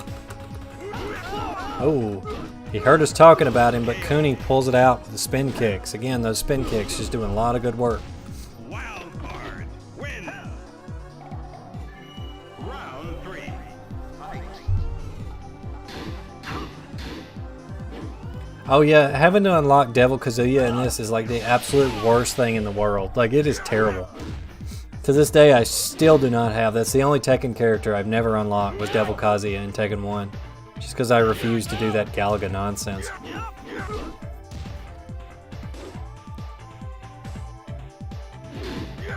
Ooh, a rare block punish there.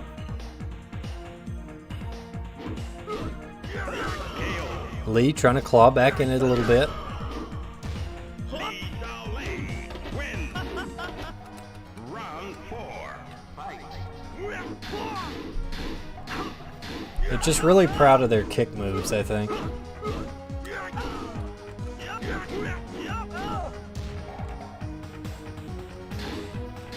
At least the OST in Tekken 1 and 2 slaps.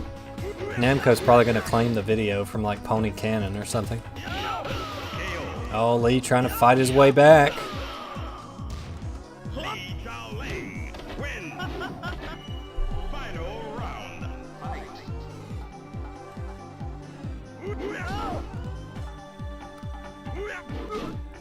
Ooh. That 5 rapid jabs has been surprisingly effective as well. Law was using that to some success. It's anybody's game right now. Looking like Cooney's. My two Tekken 7 mains going at it right here. And Kuni Mitsub takes match 1. Wild card. Round one. Fight. Oh, Phoenix. Round one. Devil Hedgehog Kazuya. That's an apt comparison. Yeah, Tekken 2's home port was definitely Namco stepping up their game compared to Tekken 1, which was just obviously very rushed. It makes you wonder if they almost didn't want to put Tekken 1 on PSX and just go straight to Tekken 2. Because a lot of like the movesets of the home version of Tekken 1 were just ripped straight from Tekken 2, especially for sub-boss characters.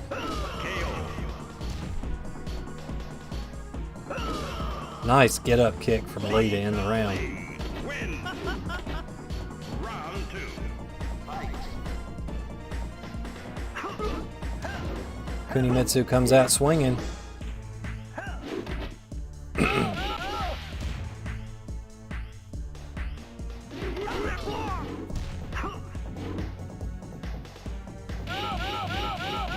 Lee with the 5 rapid jabs. Like I said, that 5 rapid jabs, having some success. Win. Round three. Fight. Lee says, I'm not out yet, guys. And it takes another hit like that, he will be.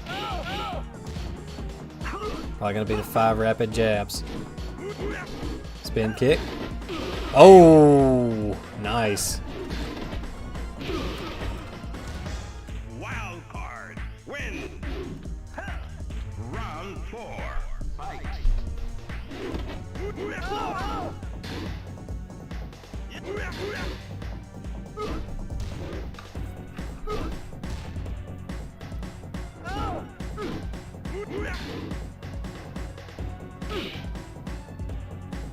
Oh no, it's Kazuya himself.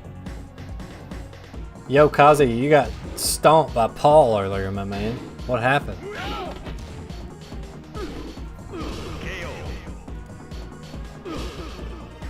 Yeah, you got to fight after a while. The loser of, what is it? Final round. Fight. I think that's going to be whoever loses between Paul and then Anna Williams and Jack will have to play you. Didn't expect Kazuya himself to show up. Yeah, you got careless. Heihachi would be so disappointed. Oh, this is in it. This is a set point for Cooney. Lee's trying to keep itself alive. Fighting hard.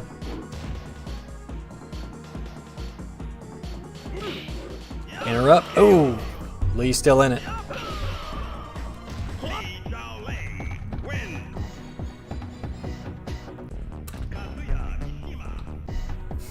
Kazuya, how in the name of devil did you let Prototype Jack take rounds on you? Yeah, I guess he's just hanging out here because he's ashamed of earlier results.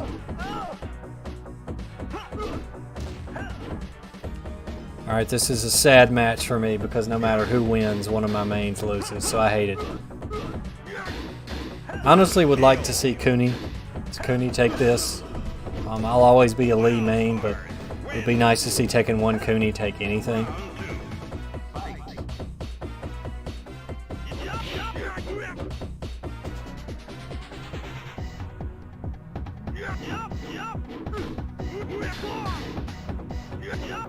She's up 1 round, but that doesn't really mean a whole lot because this just wacky stuff can happen here. It would be called Death Fist O's. Or maybe like 1-1-2s or something like that. And it would have like marshmallow Heihachi pieces in it. Whenever Tekken makes like fake brands, they tend to just default back to Heihachi, so it'd probably be like Heihachi O's or Mishima Crunch or something like that. Wild card. Win. Round three. Fight.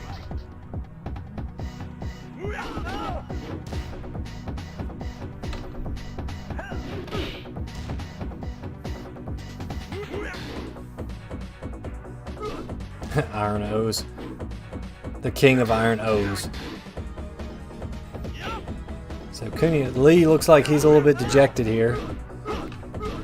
takes all 3 spin kicks, and Kuni Mitsub stays alive. So unfortunately, best boy Chow Lon is now eliminated.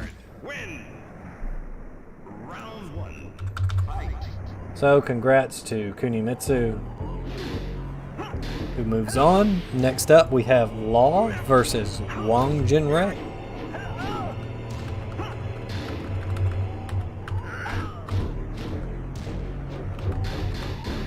Law is interesting in at least, Wong is interesting in that he at least got his own voice clips. A lot of these sub-bosses like Cooney Mitsub, they just straight up reuse them. Good morning.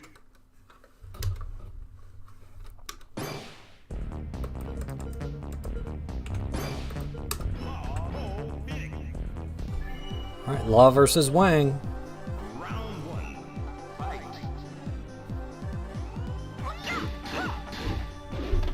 So this is essentially Michel versus Law is what this is going to boil down to. Crappy Michel versus Law. And see, he has the Kamehameha smash. And so that move did really good for Anna and Nina, so I think it's going to help Wong out here as well. KO.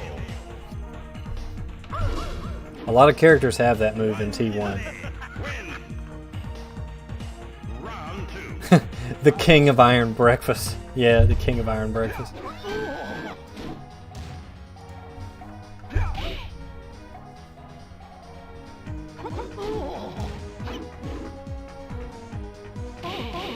Again, the 5 rapid jabs, just putting in work.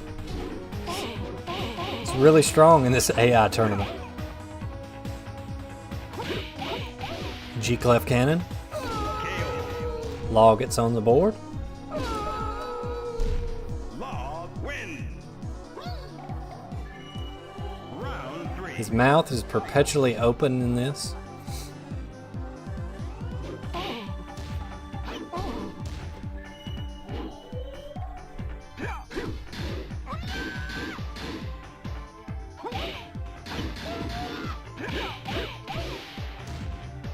G-Clef Cannon is normally a terrible move in competitive, but in this, it's just great, apparently. Ooh.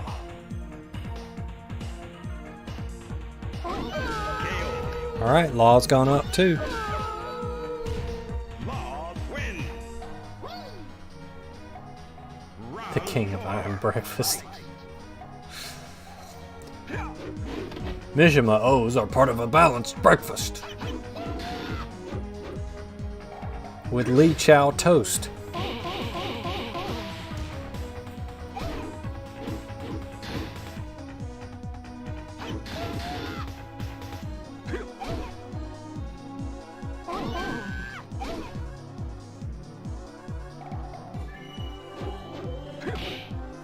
Oh, we went for the back throw, but Law turned around in time. Armor checks. Wins. Law wins. Alright, so that's first match for Law. Round 1. Fight.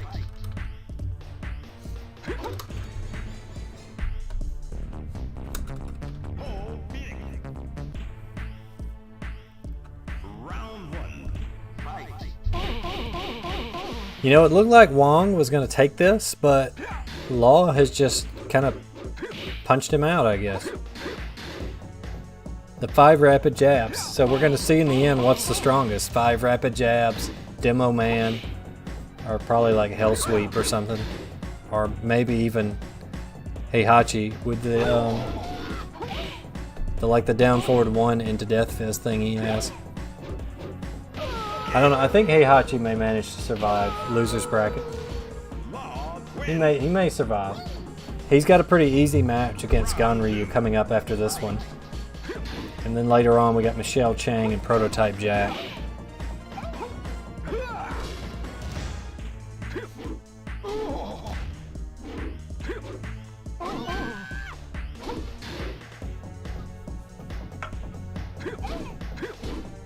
I guess Law just decided to take 2 kicks to the face right there.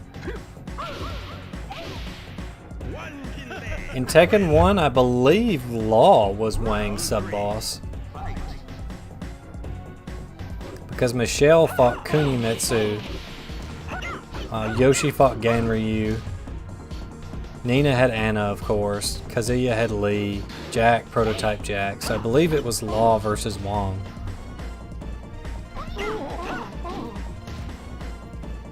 So if you beat the game with Law, you would unlock Wang. And if I remember correctly, their matchup was just kind of a circumstance thing. They didn't really have any like beef with each other. He just happened to end up fighting Wang Junrei. And I think Law lost that fight canonically. Law wins. However, Law is about to win this one, non-canon as it may be.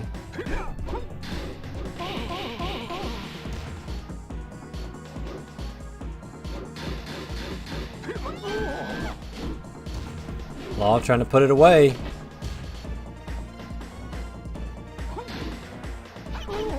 And perfect. Law with the perfect.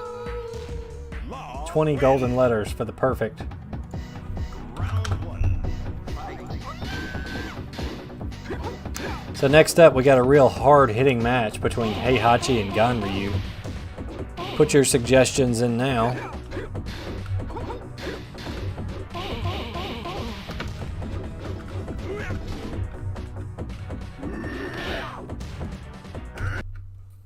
Both characters just use Jack's voice in this game. Heihachi doesn't even have his own voice yet.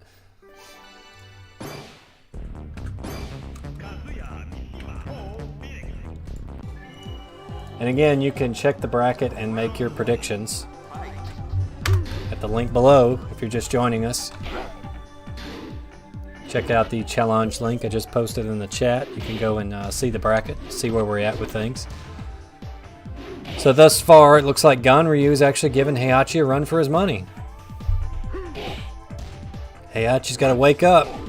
He's overconfident. He's sleeping on him. If only they used Jack's car noises. Yeah, that would be great. Oh, Ganryu. Ganryu says, I'm not going home from this tournament. Don't count me out just yet.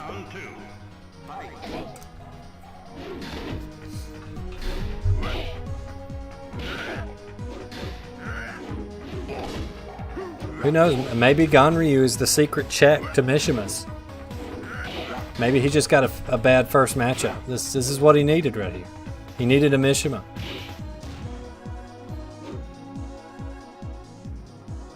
He has no moves, but he's got all the ones he needs. Or he could just eat one of those, you know, that's a possibility too. Round three. Heihachi didn't steal Jack's voice. Jack stole Heihachi's voice.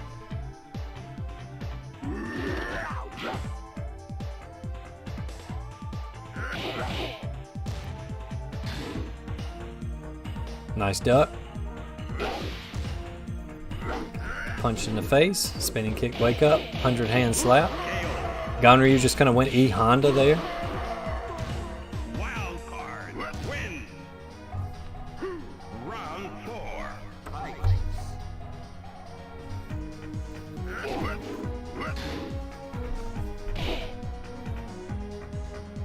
Just kind of feeling each other out here to start the fourth round.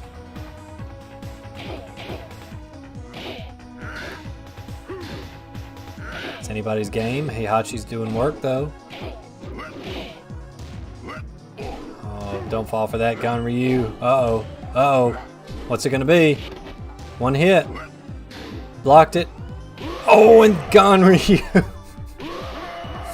Ganryu with the first match.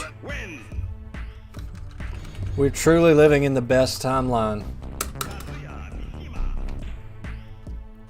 So Ganryu goes up 1.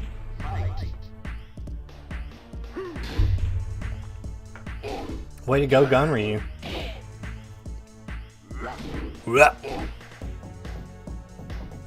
Heihachi looking at an elimination match.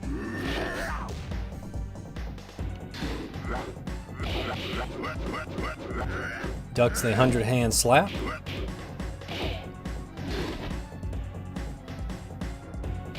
At least Ganryu does look very much like a sumo wrestler in this one. He's kind of bulky and big. Nice jump kick. Wild card wins. Round 2. All right, Ganryu trying to put the series staple out of the tournament.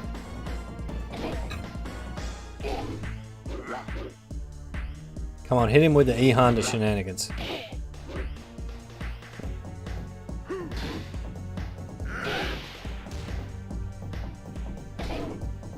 Low kick.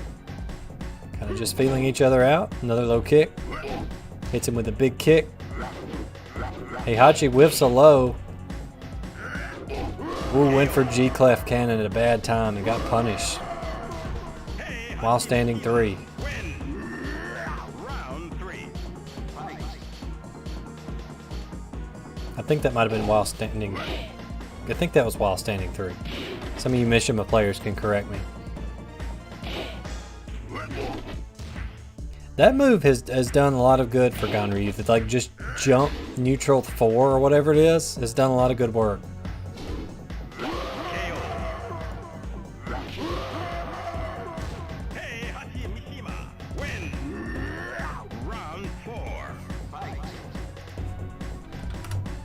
So Heihachi's trying to turn this thing around.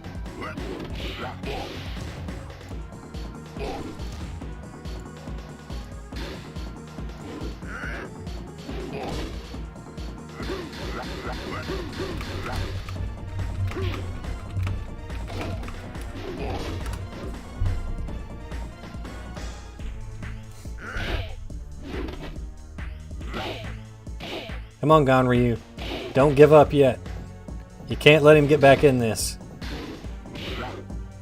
Oh, Heihachi. All right, 1-1.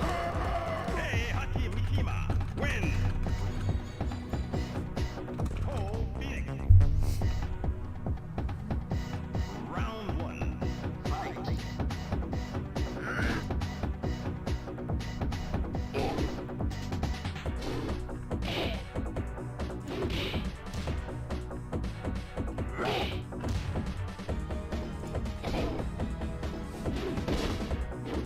So just so you know, we got some upcoming matches. We have Yoshimitsu versus King. I'm going to say King wins it. He's just going to Frankensteiner him to death. We have Nina Williams and Armor King. I'm going with Armor King. I think he's going to Frankenstein him to death. And we also have Kazia and Law.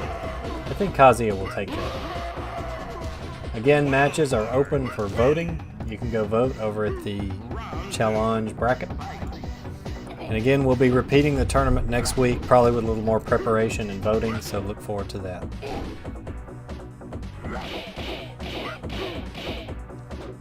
This was just kind of a spur-of-the-moment, last-minute idea. I would count this as a success, just judging from the analytics and views and even some chat revenue tonight. So we will revisit the idea, and I'll give everybody more time to vote and make predictions on challenge and that kind of thing.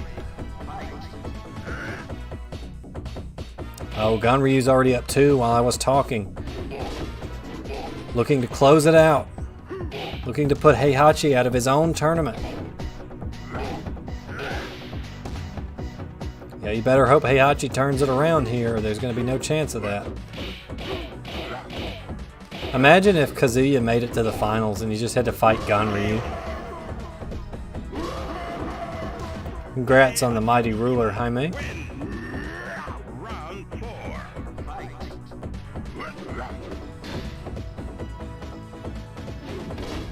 The sit-down slam. Nothing like whiffing a low jab to assert dominance. Just the jumping slap, just the disrespect. Uh-oh.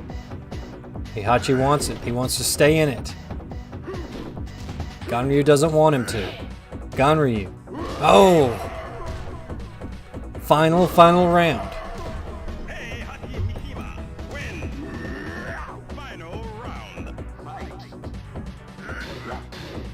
Ganryu manages to block what few have, takes a jab for his trouble, launches, no follow-up, dodges the kick, low punch, gets dragon uppercutted, hits him with a low, punch to the face, gotta block that second hit, kick to the chest. Ganryu getting a little passive here. Hits him with the throw, trying to even it up. Next hit for Heihachi wins. Ganryu could still take it. Who's going home? Next hit wins. And Ganryu. Ganryu took out Heihachi. No. My March Tekken Madness bracket is ruined. Darn you, Ganryu. No challenge, I'm afraid not. It was in fact Ganryu who was the winner. I'll be darned. What a carnage. Anyway, Prototype Jack and Michel Chang. That's going to be fun.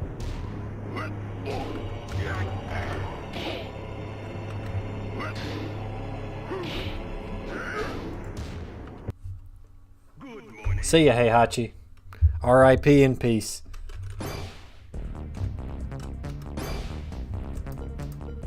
First one doesn't matter. Michel Chang. P-Jack versus Michel. Let's go. P-Jack. Trying to stay in. Trying to stay alive. Can he do it?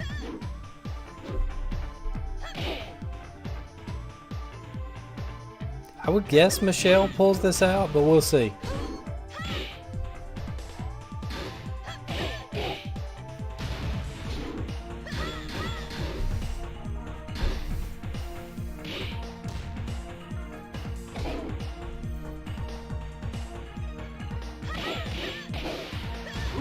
Yeah, Michel is going to clean house with stuff like G-Clef Cannon and that little low sweep kick. She's going to do really good with that. It's a shame she's already down here in low. Yeah, just like imagine Ganryu throwing Kazuya off the cliff at the end of Tekken 1. It completely changes the series direction.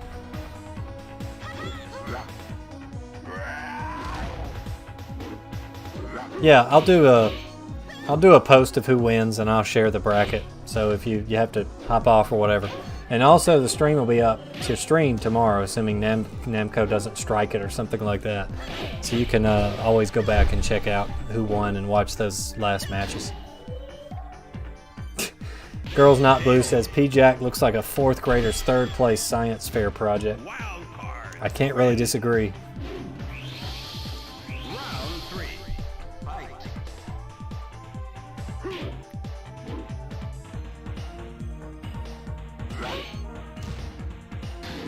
These generic down forward 2s with no follow-up kills me.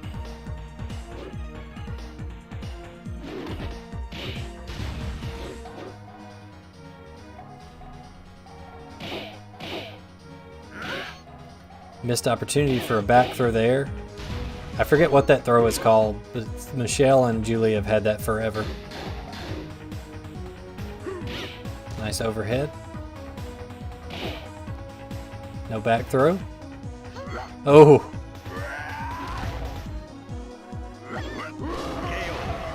Way to throw that round away, Prototype Jack. Prototype Jack can't win for losing. I don't think there are any chain grabs in Tekken 1, but I think the computer does in later games, so probably would, if there was one. I think there's a couple in Tekken 2, but I don't know about Tekken 1. I could be wrong about that, but I've never seen the computer do one in Tekken 1. Later Tekkens, they for sure do. And Michel Chang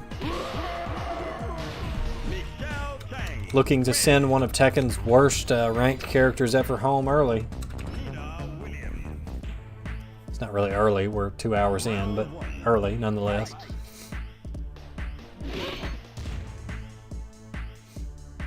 Oof, oof, oof, oof, oof.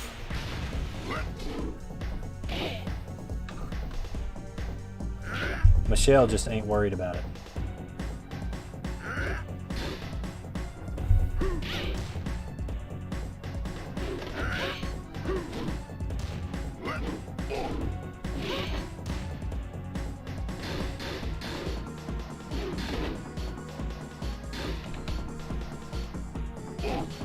So just a little preview here as Prototype Jack tries to win his way back into this. Coming up, we're going to shoot back over to the winner's bracket side again. We got Anna Williams and regular Jack, followed by Yoshimitsu versus King, who will probably just Frankensteiner his way to victory. We got Nina Williams and Armor King, so that means the match after that, and winners, we're going to have King versus Armor King. And then, of course, the loser's bracket will be determined by the losers of these next matches. So sit tight.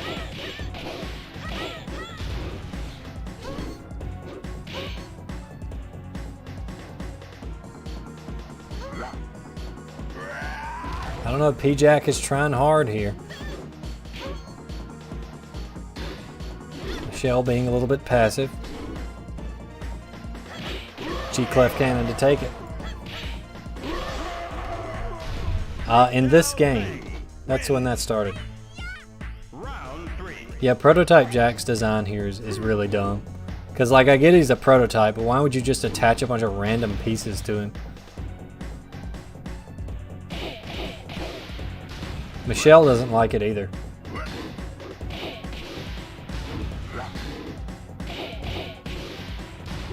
Perfect. You won. Perfect.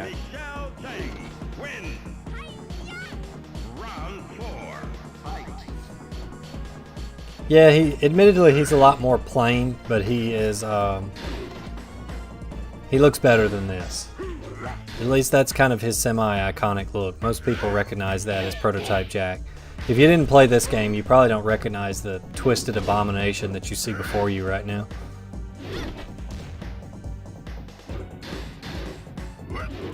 Going back to old reliable with the G-Clef Cannon.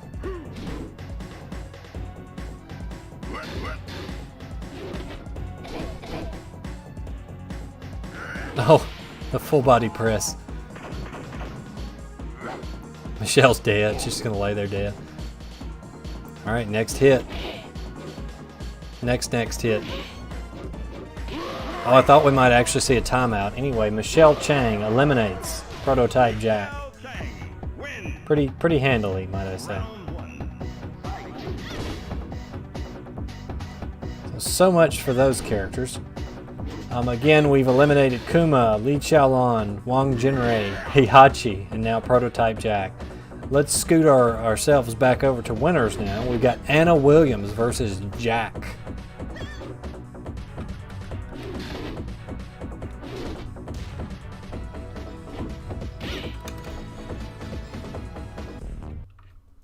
Good morning.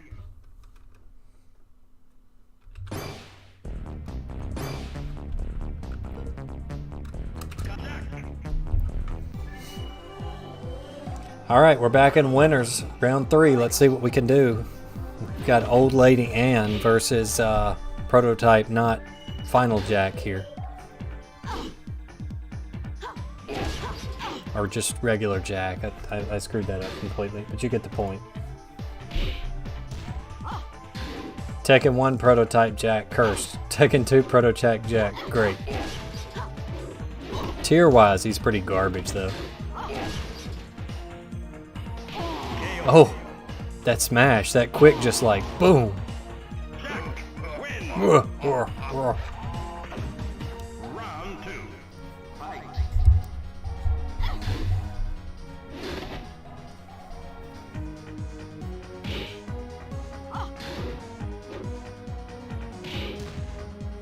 That move has done a lot of good. I don't remember Jack using that so much in the first match.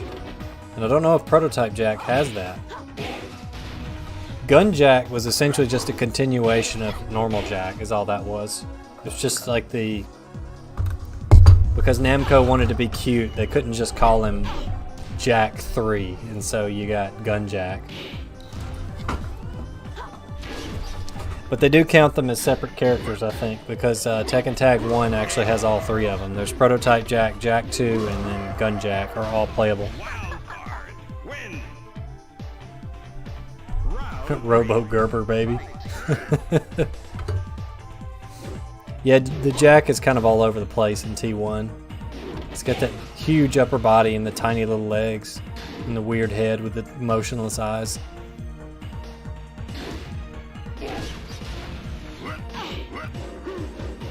Oh, the patience. Just sat there and waited it out.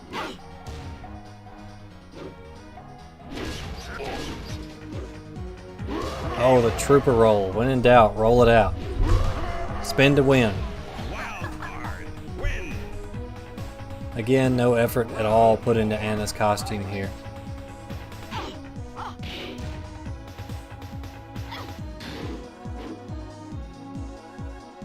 I think I did predict Anna to pull this out, didn't I? And car noises. Can't forget the car noises. Ooh, Anna with that quick strike. Every now and then you'll see the computer pull out a string it doesn't use very often, but for the most part it relies on a set of common strings. Oh, nice. Whiff punish.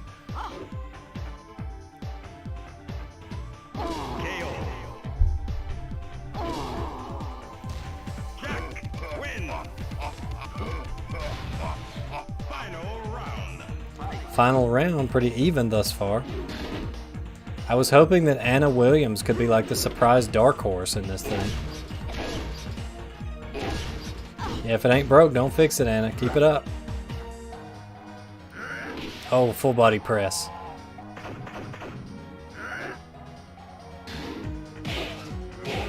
Nice. Trooper roll to win.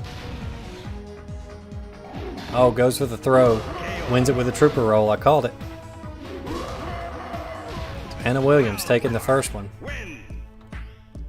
Round one. Fight.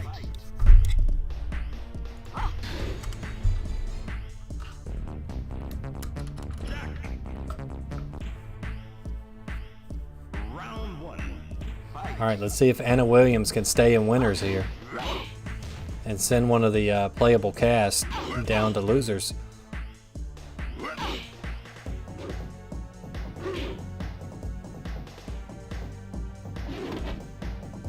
Just kind of biding her time, taking some early damage here. Pulling the classic Davenica strategy of letting herself get behind to catch back up, because that's how good she is.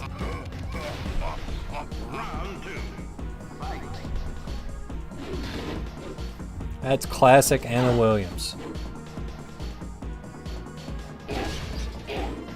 This will depend on how many trooper rolls Anna can sneak in.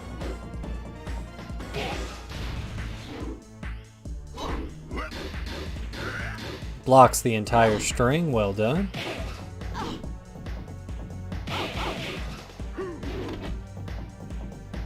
Jab it out. Armbar throw. Anna Williams up by 1.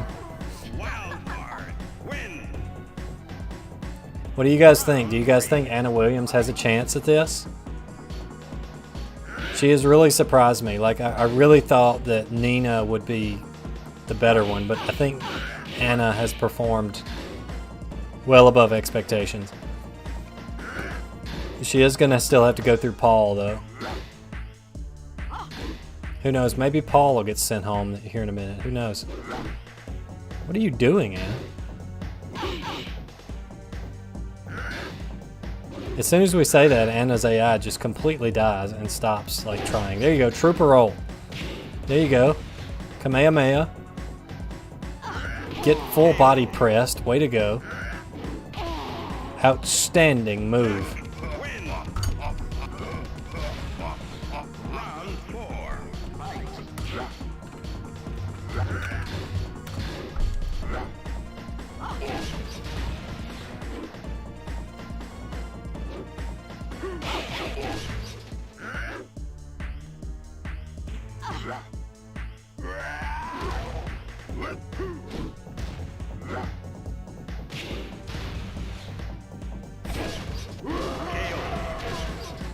Down goes Jack.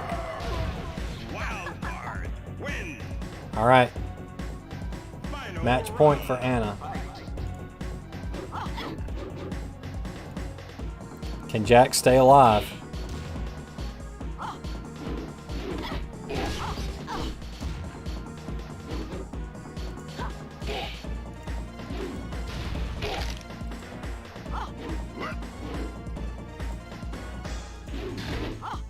Trooper roll. Eats every single one of those. Falls to the ground.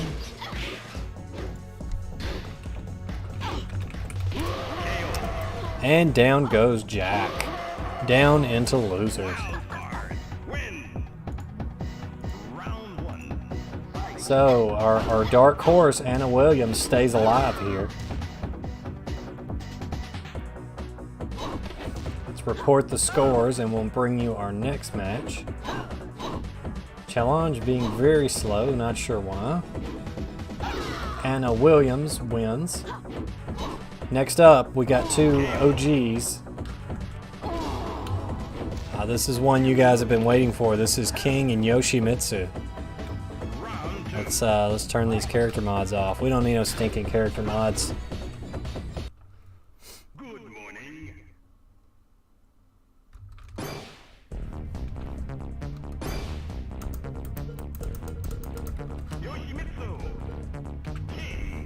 Yoshimitsu and King, let's go. Round one. Fight.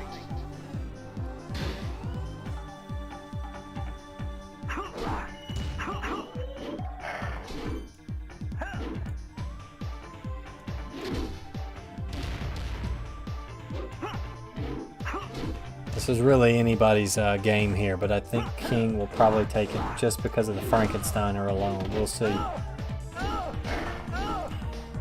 If we could make like a tier list of moves for AI tournaments, I would put Frankensteiner way up high. But hey, Yoshimitsu.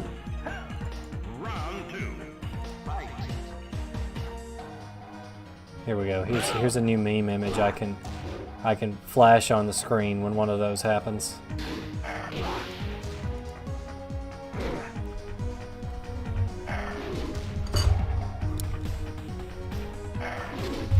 We can use it both ironically and unironically. You can use it both. I don't know, King's looking a little shaky this round. He's not really playing as aggressively as he was. His pizza needs to be more aggressive. Yoshimitsu wins. Yoshimitsu running away with it so far. Round three. Fight.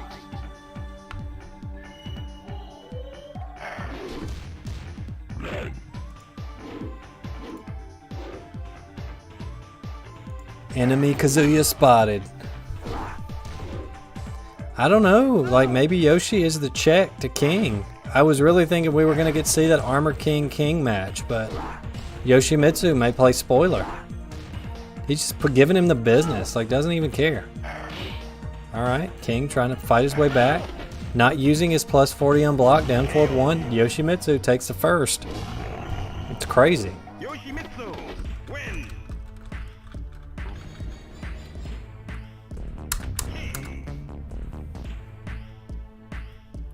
Round one. Alright, Yoshimitsu up one. There's the King we know and love.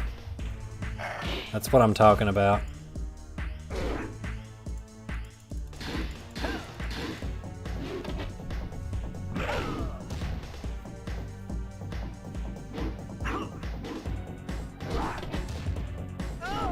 Yoshimitsu taking some damage this time, fighting back. Big whiff. Alright, King's on the board. King wins. Round two. Fight.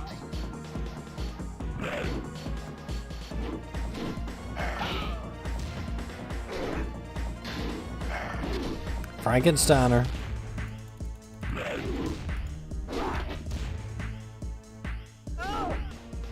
Still pretty even at this point though. King in the lead. Oh, Exploder. King fighting his way back. Trying to stay alive and gotta stay in winners. That's where you want to be all the time. Yoshi says not yet. Oh, the running tackle. I think that's the first one of those we've seen all tournament here.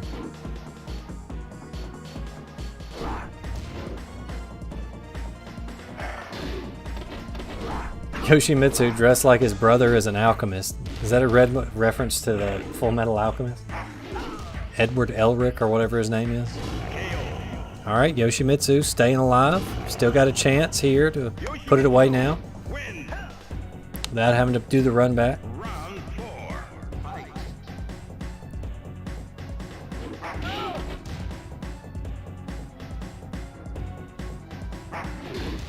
Blocks the exploder.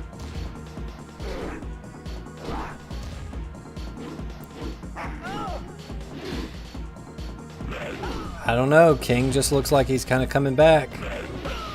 Ah, yeah, that was ties it up. Win.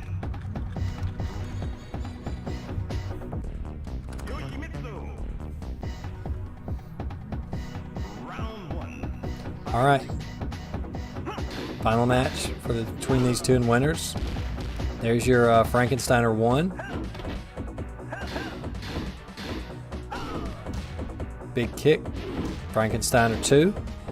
3. 4.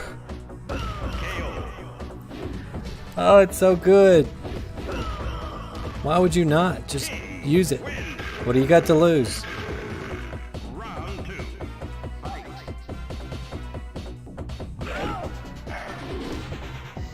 Another one? Another one. Another one? So King's success is directly correlated to how many Frankensteiners the computer decides to throw out. Because I would say like 8 times out of 10 they don't get blocked or dodged. Yoshimitsu still hanging in there, says not yet. Until the Frankensteiner came for him. Set point for King.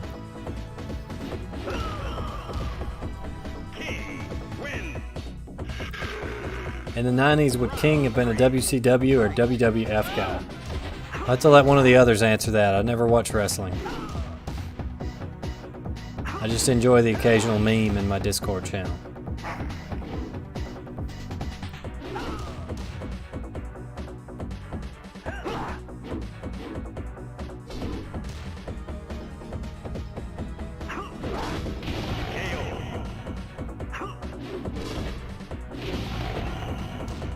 Yoshimitsu. Win. Yoshimitsu still trying to hang around. 4. He's got to win 2 straight.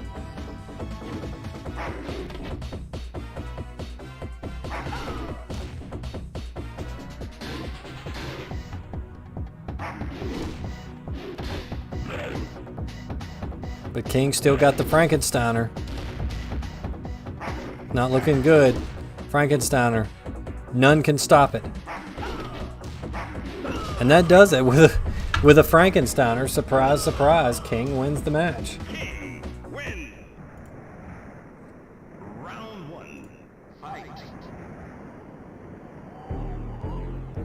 So coming up next, we got some more Frankensteiner action with Nina Williams versus Armor King. Good morning. This is going to be a fun one.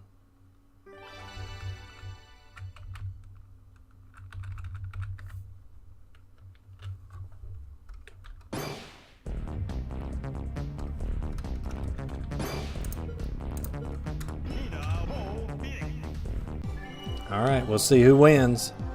Round 1. Fight.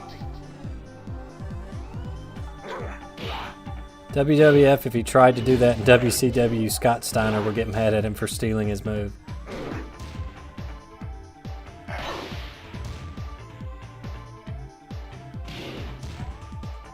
What's up, Fatalist? Long time no see.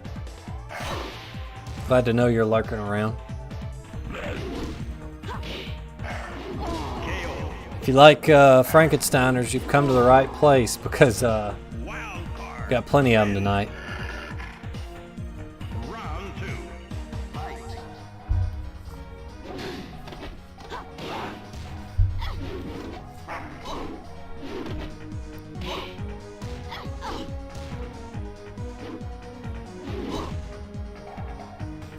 Yeah, I need to know what the deal is with that Lost Ark game because, like, everybody on my Steam list right now is playing either Lost Ark or Elden Ring.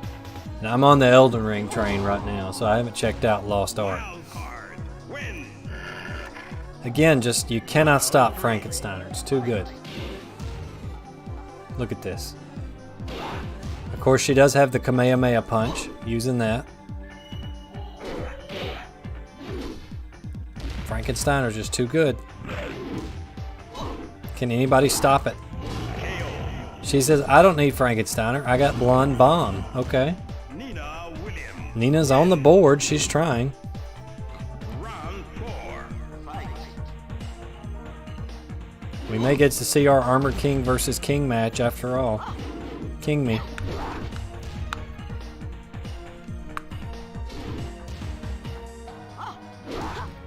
This whole tournament is just people flipping over each other feet first. That's all it is.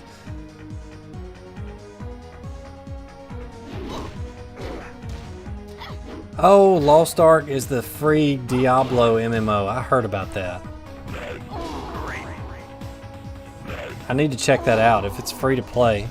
I guess you just give your information to probably the Chinese government, like Tencent or something, and they probably take it.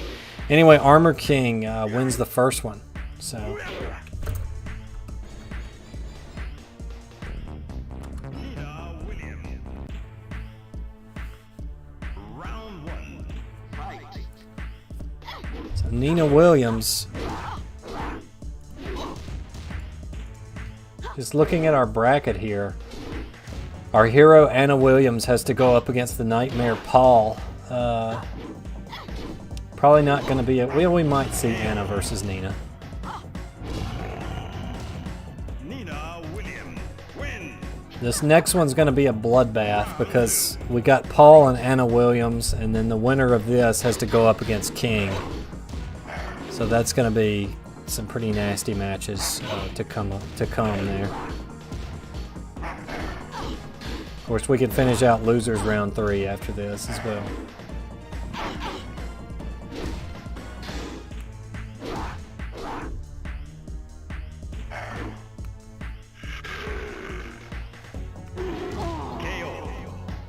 Armor King.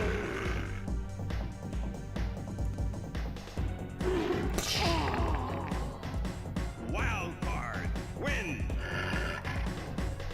Round 3. Nina's not giving up, but she's going to need something special if she's going to beat this monster. Kamehameha Wave. Frankensteiner again. The good news is that King and Armor King, one of them will take the other out, so there'll be a little bit less Frankensteiner.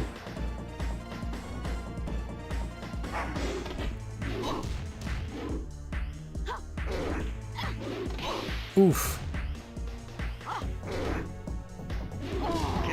Armor King set point. Wild card wins. Round 4.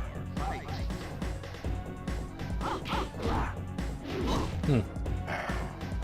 Knee bash. Gut punch. Exploder. Dive. Nina's hanging on by a thread. And that should do it. Armor King. He's just so cool. Wild card wins. Alright, let's hop on down to losers. We've got regular Jack versus best girl, Kuni Mitsub.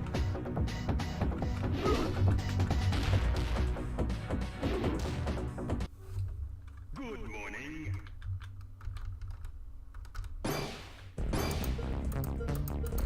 Jack Paul Phoenix. Jack versus Cooney. Round 1. Fight. Got Jack's P2 outfit. I think that's the first time we've seen it thus far. It's just like the other outfit, but it's doo-doo brown. Cooney not looking so hot so far. I've yet to see that hit one time thus far.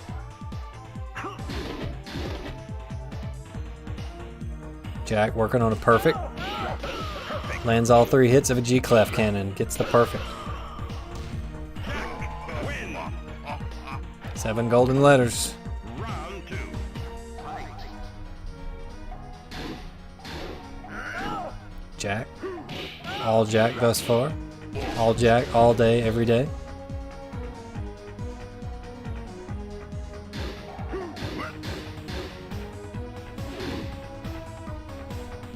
Cooney a little bit rattled here.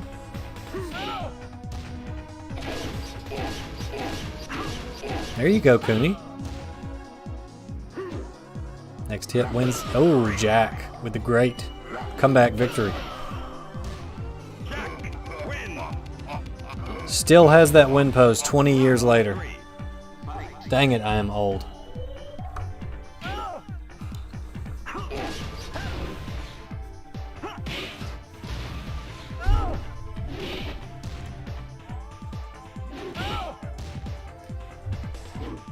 Battle for the Grid. I have not played Battle for the Grid. I heard it's pretty good for what it is, though. I think the next fighting game I check out to play somewhat seriously will be the new King of Fighters. I could get it. I'm just kind of waiting at the moment. So Jack takes the first one. I've been on kind of a sabbatical from competitive fighting games. It's been really good for me since KIT. I've kind of took a break from it all, and I didn't realize how stressful like all that practice and stuff was. It's been nice, and I'm kind of just waiting around to see what happens with Tekken. I know Evo is still a ways off, but I'm guessing if there is a Tekken 8 somewhere out there in development, that's when it's going to be announced. Be my guess. Jack just making it look easy here.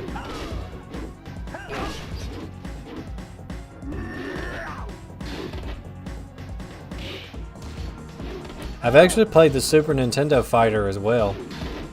The Power Rangers game, Girls Not Blue. I played that one. Rented it way back in the day.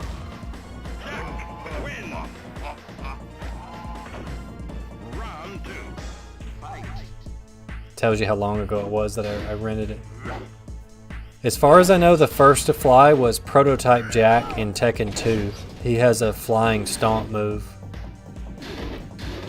I don't think regular Jack gets that move until like Tekken 6 or so, maybe? Tekken 5?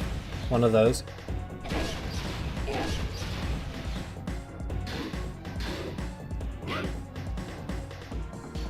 Cooney showing some life here. Not quite. There must have been like a sale at Studded Gloves R Us before the King of Iron Fist Tournament 1, because like literally every character has gloves with studs on the back of them.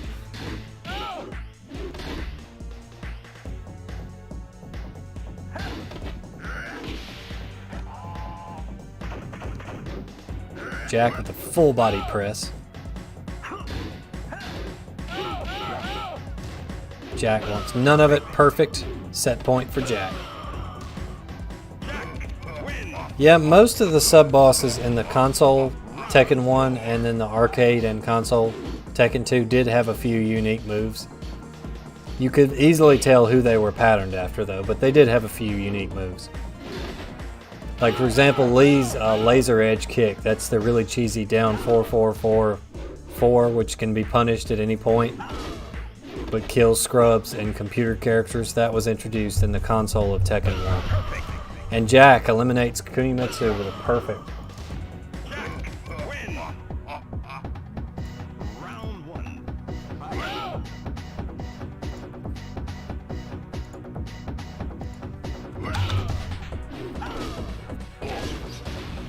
Good old Jack. Next up, we have kind of a surprising match to see these two guys in losers, and that's Kazia and Law.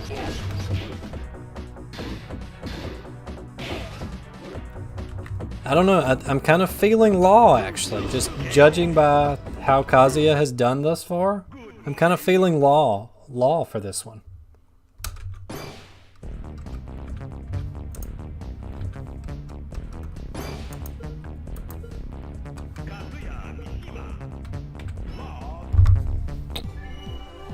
Here's Kazuya Law to see who survives and who dies.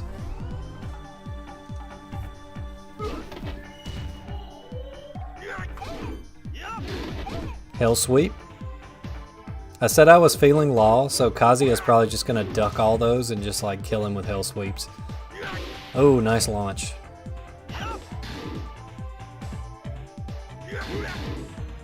Splits kick. I don't know what that's called, just like some sort of backwards jumping kick. Gets him with the get up kick. First round Kazuya.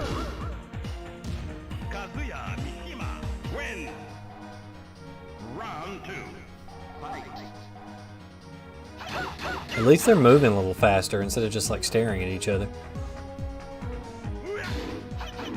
Nice duck. No punish though. Down 4-4.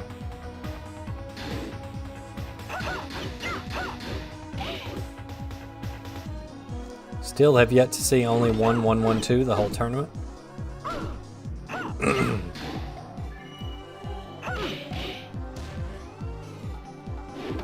Slowing down just a little bit.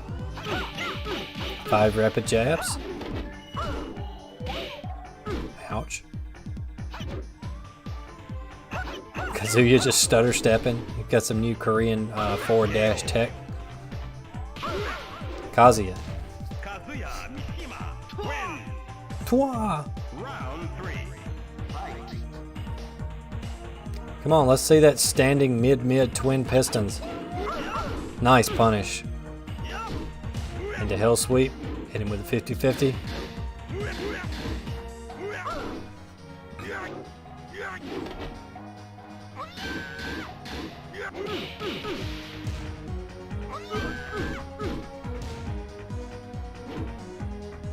Still anybody's game. Next hit. Don't walk into a get-up kick. Oh. You could kind of see that stealthily hidden Nike logo on Kazuya's shoes. Kazuya is a sneakers guy, and Japan doesn't care about copyright, so they straight up just put some Nike swooshes on the Kazuya's shoes in Tekken 1, for this outfit at least, along with his trademark studded gloves.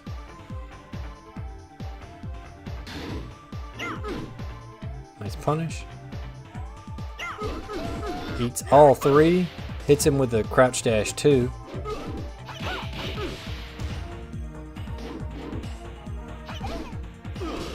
Ooh, Law trying to fight his way back. Law win. Final round. Fight. Coming up next, we have Nina Williams and surprisingly still alive Ganryu, who eliminated Heihachi earlier. Tekken 1 Ganryu eliminating the arguably best character in the game. Could have punished that for a victory, but okay. KO. Kazuya takes round 1, or match 1 rather. Kazuya win. Round. Law. Round 1. And after Nina and Ganryu, we have Yoshimitsu and Michel Che. So we very well could see a Michel versus Ganryu, depending on how well Nina does. Depends on how many blonde bombs she does. And Kamehameha waves.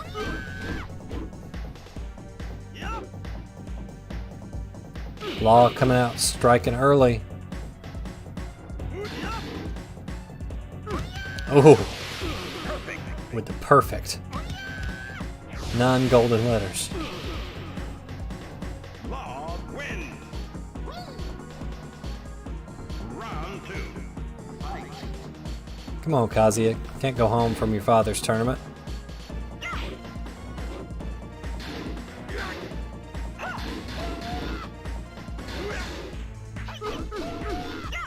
Eats all 3.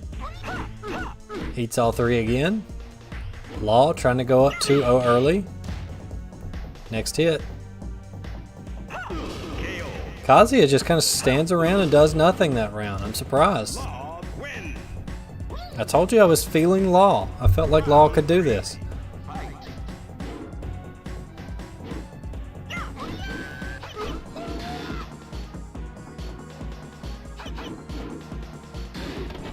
Still a good bit of Tekken left to be played though.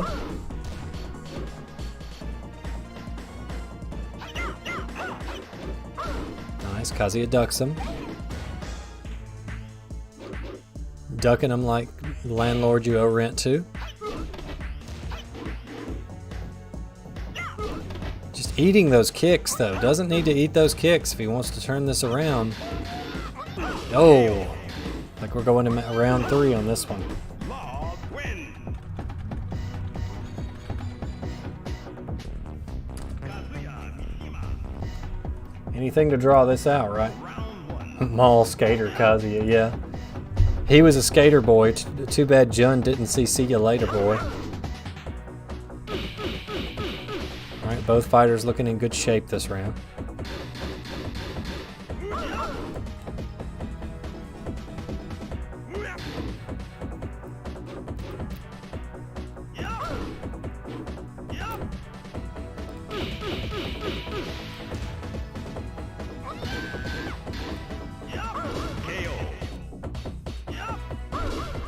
Kazia taking the round. You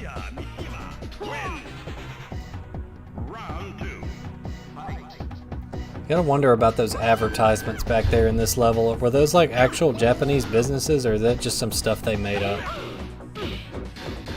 I know this is based off an actual stadium somewhere, but I don't know about the ads. It's a very nice JPEG of a stadium back there.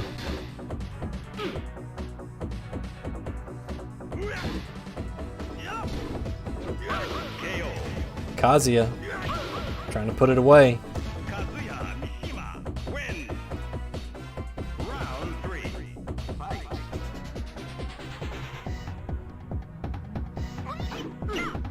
Kazia attempts unsuccessfully to interrupt the string of 3 kicks after string 2.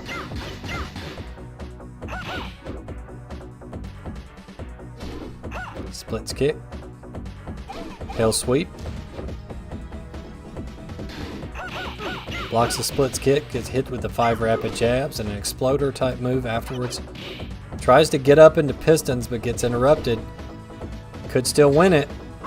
And Kazuya takes it, sending Law home. The protagonist stays alive.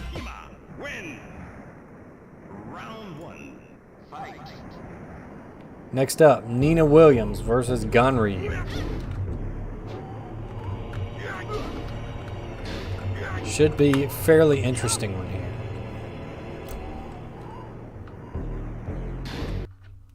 Good morning.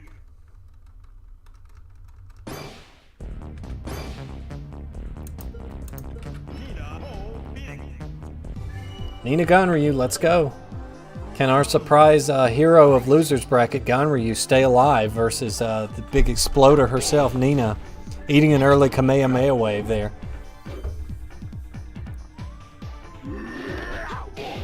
Ganryu's shenanigans may not be enough to survive this aggressive Nina. Look at Nina go. She's really getting after it. She says, I want to put this away quickly.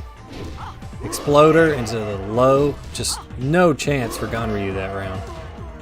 He may just be too slow to keep up with Nina, especially if she keeps playing aggressively. But the computer is known to swap it up and make dumb decisions, so we'll see. Gets hit with the exploder, the Kamehameha. Nina punishing whiffs here.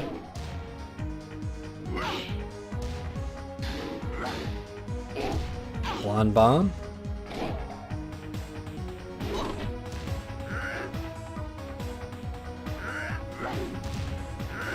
Anybody's game still? Nina catching him in the frame trap that you can't avoid or get out of in any way because this game is perfectly balanced.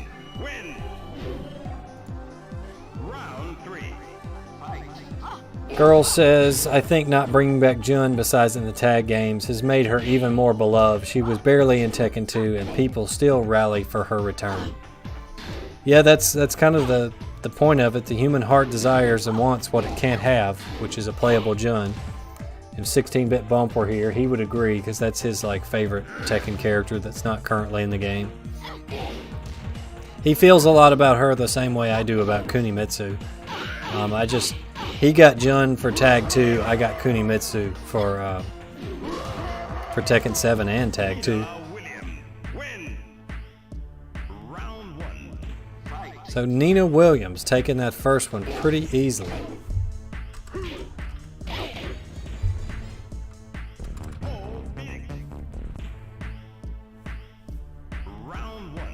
Yeah, I just think Nina pretty much has this in the bag. We'll see. Ganryu is just really too slow. I mean, he's got some decent stuff, but he's just too slow to deal with Nina's speed. McFish is a Jun waifu person? We have to go give him a hard time in the Discord after. Nina But not too hard a time because we want him to stay. Round 2. Ideal Amin says hello.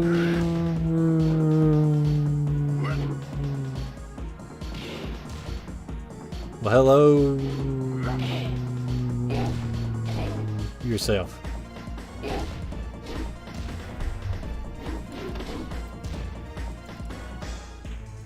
Again, let me take a moment to plug anyone that's just showing up. You can go to the bracket and make suggestions and make predictions for who will win the remaining matches at the challenge link below. I do play some Tekken 7. Haven't played in a couple months since KIT. I'm just kind of taking a break from it just to see kind of where it goes. If it gets a new patch, if Tekken 8 gets announced, just kind of wait and see what happens with it. Probably going to be waiting a while, but that's okay. It's been nice to have a little break from practicing all the time. Still following the game and keeping up with it, but just taking a break from playing it.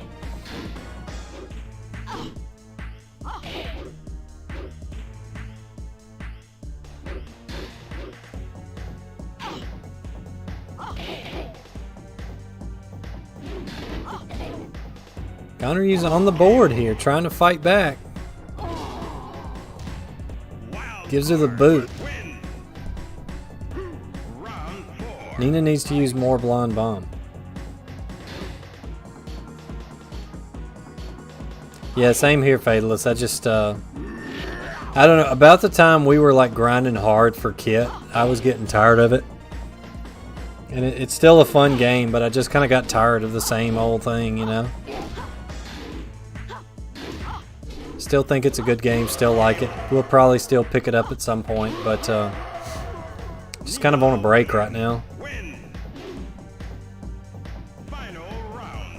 Yeah, I've played all the Tekkens with the exception of like Tekken Revolution and the card battle on Wonder Swan. And like 3D Prime, I don't think, but that's just Tekken 6, but watered down. Nina Williams explodes her way to victory. Nina Williams win. Round 1. Next up, we got two OGs with Yoshimitsu versus Michel Che. Good morning.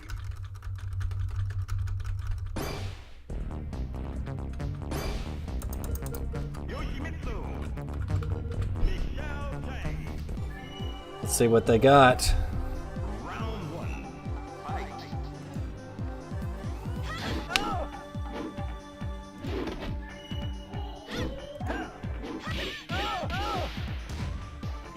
We're slowly but surely marching towards the end of our tournament to see who our champion's going to be.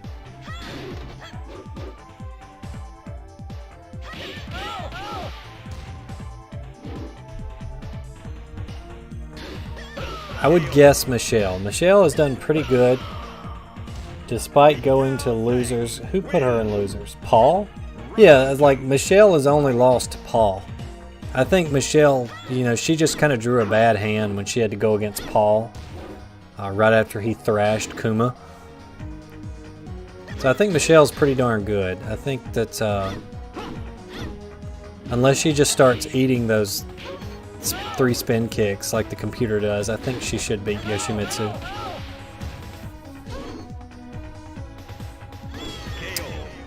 I may be proven wrong. Yoshimitsu win. I definitely think she's the better character in Tekken 1. Round 3. Fight.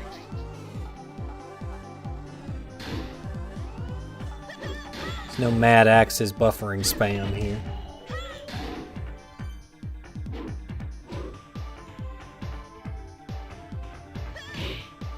What did you think about Tekken Revolution, Rasmus? Was it the trash pay-to-win game we all thought it was, or was it actually pretty decent if you actually spent time with it? I know that there were some concepts in that game that covered over, that bled over into Tekken 7, like armor, red moves, and that type of stuff. Michelle taking it. Michel Chang win. Round 4. Fight.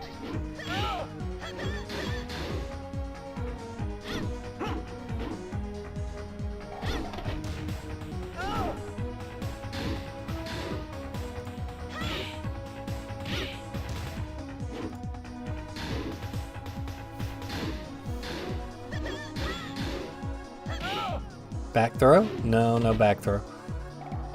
I just love back throws. They're so neat. You rarely get to see them. You love to see it.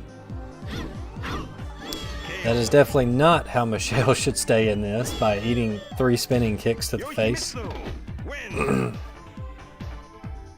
Final round. Fight. It's not an optimal strategy there.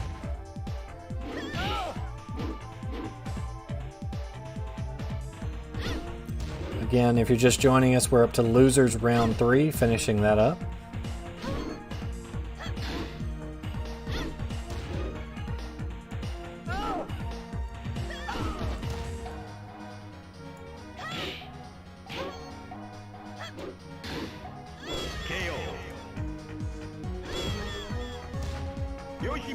Yoshimitsu takes game 1. Round 1. Fight. Michel Che. Surprising. That's pretty much going to eliminate this fighting style from the tournament, because Wang is already out. So if Michel goes down, that's the end of this, the moveset for this. Oh, double throws. Michel's not going down without a fight. Throw him again.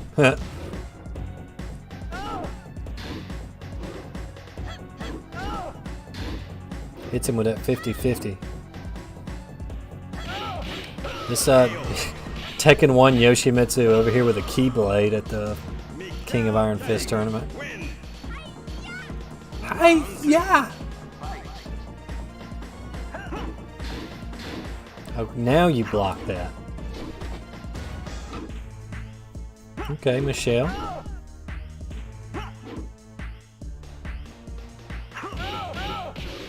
Good G clef cannon. Dodges a low.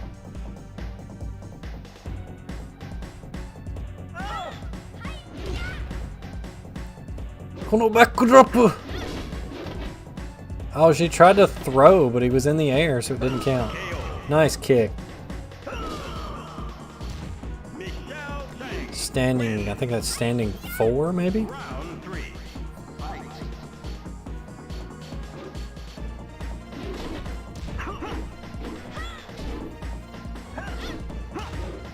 Yoshimitsu, though, trying to stay with it.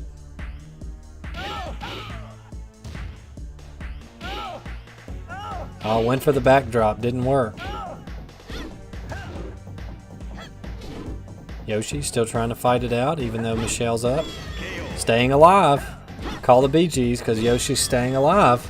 Yoshimitsu wins. His name's taking up the whole screen, but he's staying alive. Round 4. Fight.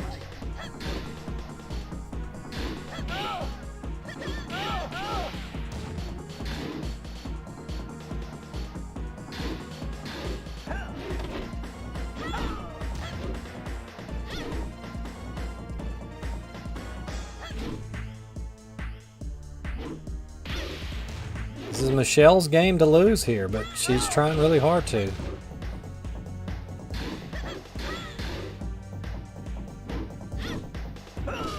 Alright, Michel takes that one. Michel Che. Michel versus Michel. Yoshimitsu. Alright, we'll decide this now. Oh, let's settle this now. I'm Michel Chang. This is my game.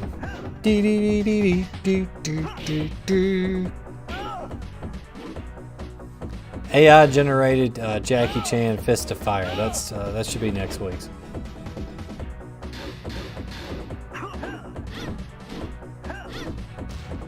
Yoshimitsu says he wants it. He wants to send Michel home. Yoshimitsu wins. Round 2. Fight.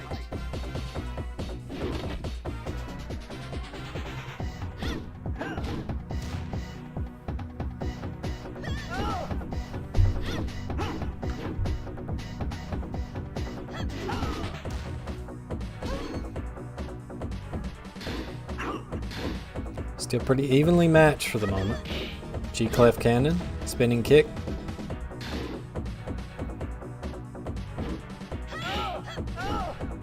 Hit them high, then hit them low. Kick them when they're up, kick them when they're down. G-Clef Cannon takes it. 1-1. They want me to stay up as late as possible. Thanks, Tekken 1 AI. Punches a dude in the face. G-Clef Cannon. Putting the G-Clef Cannon to work. Another G-Clef. It's not over yet, Snake. Keyblade Man's taking G-Clef Cannon to the face. Michel Che wins. Round 4. Alright, we got a set point for Michel. Yoshi says it's not over yet. He said, I still got the power of friendship in the Keyblade.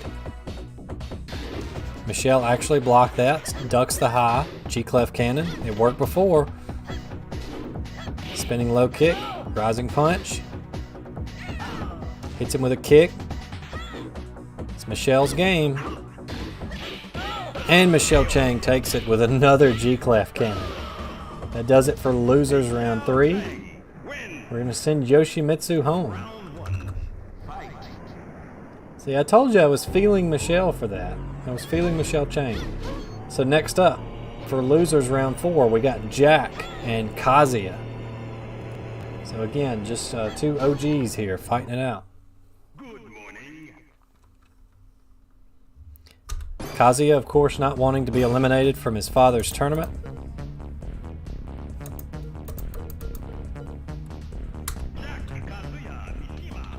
Dad already got sent home by the likes of Ganryu, of all fighters.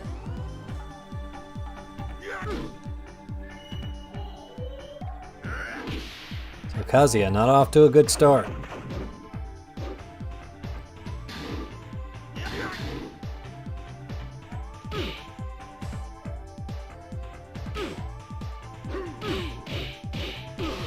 It gets perfected by Jack to open the match. Could we see a Mishimaless final? We'll see. Round 2. Fight.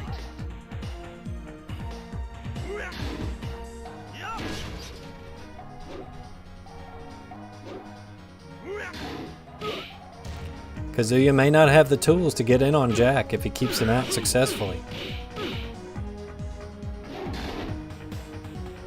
Computer Jack. In a competitive match, Kazuya more than 100% has the tools he needs.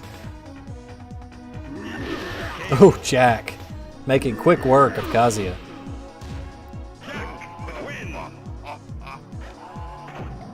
Round 3. Fight. Be sure to T-pose for dominance.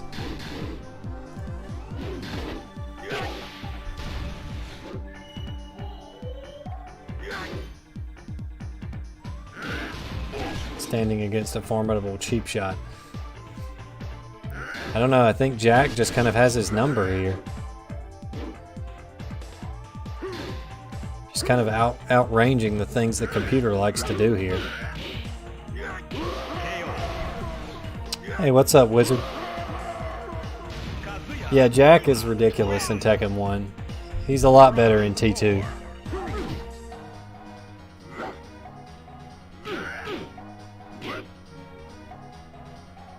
Yep, still going. We're gonna go late to finish this up.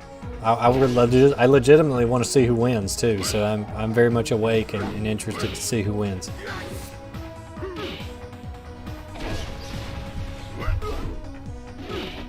We're gonna start to see that take shape very shortly.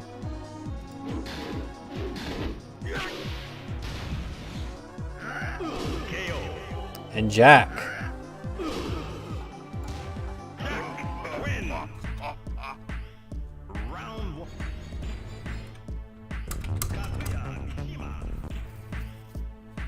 So Jack is up 1 on Kazuya, protagonist. It's about to get sent home from his own game.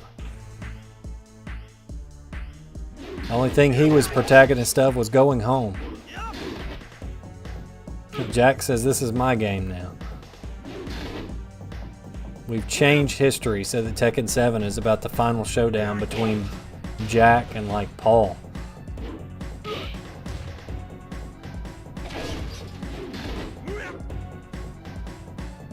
I don't know, Kazuya's trying to fight his way back. Kazia on the board. Kazuya wins. Round 2. Fight.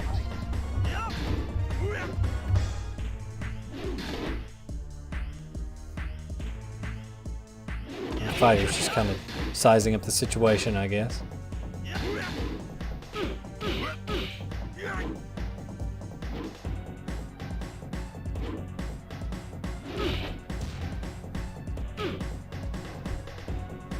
Jack's playing a little keep out there. Goes for the whole combo, lands every hit. Jack looking to put it away. Yep. Out of all the win poses in this game, that is definitely one of them. Jack and Kazuya just thinking about it.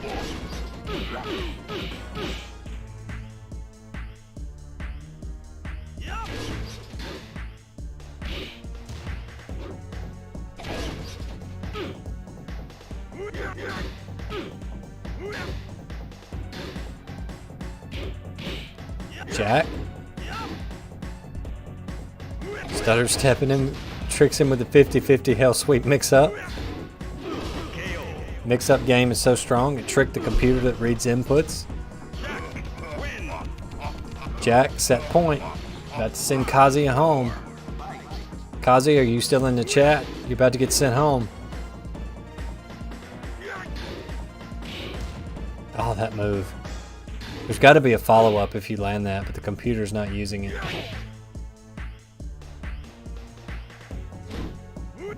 No hell sweep? No 1-1-2? No flash punch combo? Jack looking to put him away. He's going to send him home. One more hit.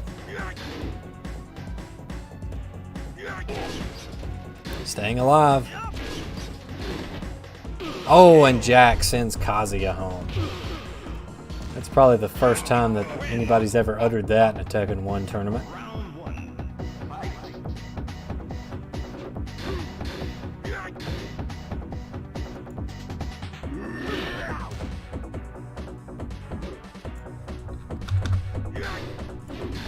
So Jack moves on.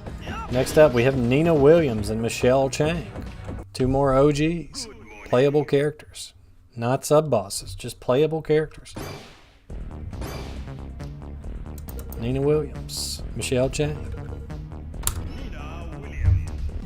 Two of our original lovely Tekken ladies here.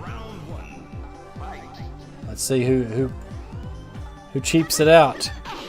Michelle's going straight for old reliable in the G-Clef cannon. Nina trying some trickery there.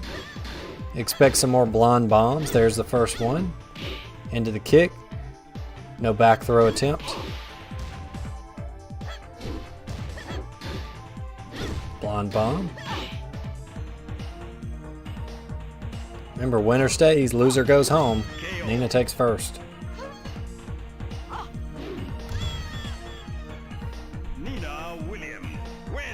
Keep in mind, after this, we're swinging back up to the winner's bracket. We got some heavy hitting matches up there. We got Paul and Anna versus King and Armor King.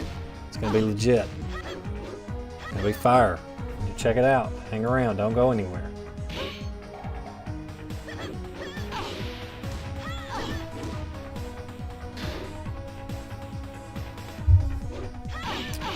Hello, sir. Couldn't sleep. Might as well hang out here. Well, that's watching some Tekken from 25 plus years ago sounds like the way to stay up and waste time to me, buddy. Glad you're here. Also Jack Pog. Yeah, Jack Pog indeed. Jack is in fact our little Pog champ. Rasmus says, honestly, Heihachi was the protagonist of Going Home. You're saying this isn't the height of realism in tournament simulation. It absolutely is. When the AI betrays the character. I wish I could get some Tekken 7 pros, like one for each character. Preferably one that plays that character, or the successor to that character, to come and do this again, and then we'll see who wins. I bet it would still be like Little Majin, because they just down forward want everybody as king. It's better to just not block and get hit by it than it is to block it. Nina trying to send Michelle home here.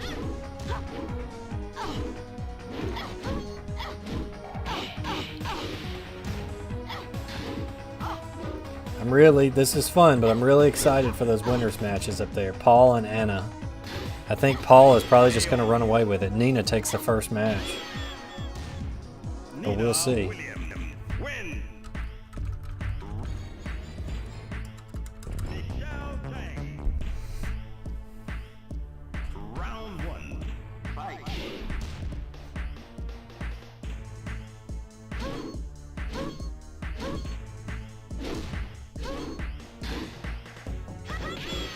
Nina with the perfect to instantly open the round with the Kamehameha. Nina Williams. Win. Round 2. She laughed without opening her face or her mouth. She's definitely a ventriloquist. Her ankle tracking monitor down there. This is the Love After Lockup version of Nina.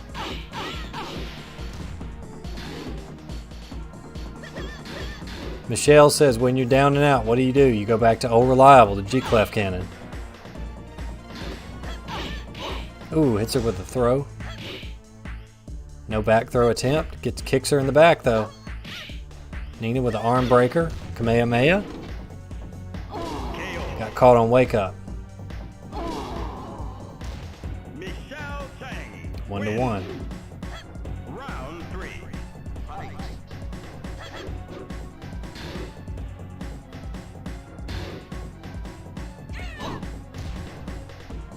Michelle trying to fight her way back into this. Nina whiffs. Arm breaker. That attack may actually have a follow-up, but the computer's just not doing it.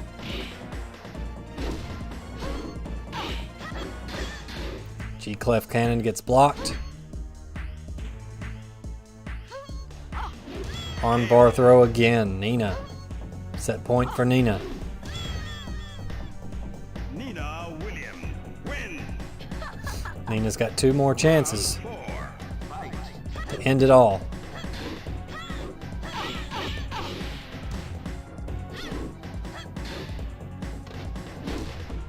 Come on, we want that. I don't know if a Nina versus Anna is going to be possible.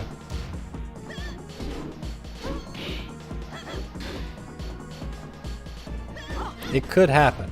We'll see. KO. Starts here. Nina Williams. Win. Nina Williams takes it. Michel Chang is eliminated. See you later, Michelle. Why is Chaolan so slow to save? Alright, it's time to spring back up to winners. We got some heavy hitting matches now. We got Paul and Anna Williams. Anna, of course, being the surprise dark horse this tournament. I don't think anybody expected to see her make it this far as a lowly sub-boss character, but I mean, hey, she's essentially Nina, right? Nina's doing pretty good down there in losers. So unfortunately, she has to go through Paul to stay alive. So here's Paul versus Anna. We're in winners. Round 1. Fight. Winners round 4. Let's see who draws first blood. It's going to be Paul. Spring kick.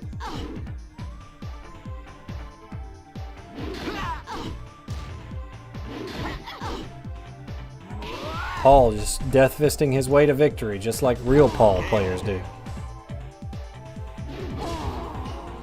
I mean, it could, Rasmus. I mean, I could definitely, you know, with the viewers, you guys who are sticking around to the end, and myself, especially if we do it next week, and we will have Bumps take on it then too when he joins in, we can kind of get an idea of an AI tier list. I definitely think Paul is going to be at the top. And you never know, we could see a completely different outcome next week. It definitely, characters that have roles are probably the best, because the computer has a really hard time with those. Like your Pauls, your Ninas. You could consider Frankensteiner a role, I think, just by how the move works. It's kind of like a role. Those moves just tend to go really well for the computer.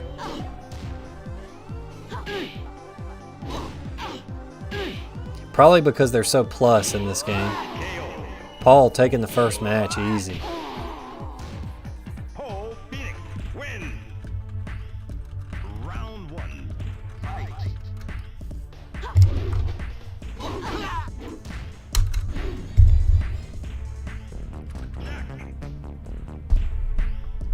Alright, let's see. Round 1. Can Anna turn it around, or is the monster Paul going to continue his rampage? I mean, there could be some AI counterpick for Paul out there, but I just don't see it.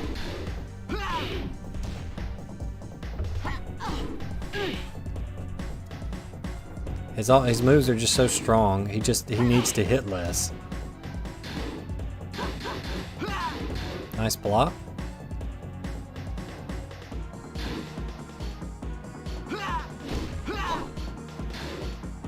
There's nothing doing there for Nina, or Anna rather. Paul takes the first round.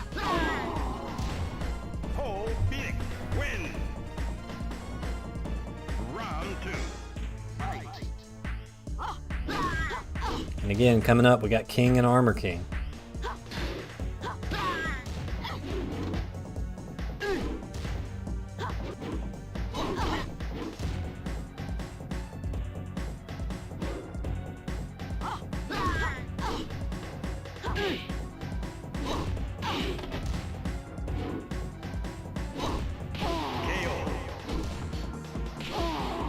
Paul just making quick work of Anna here. Unfortunately, this seems like it could be the end for our hero, Anna. We got 2 sub-bosses left in the tournament winners bracket, and that's Anna and Armor King. Really, that's the only 2 sub-bosses left in the tournament because we just have Jack and Nina down below.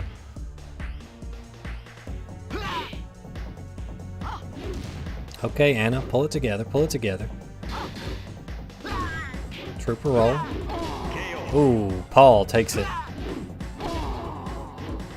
Paul beating. Win. I am disappointed, but life goes on. So next we got King and Armor King.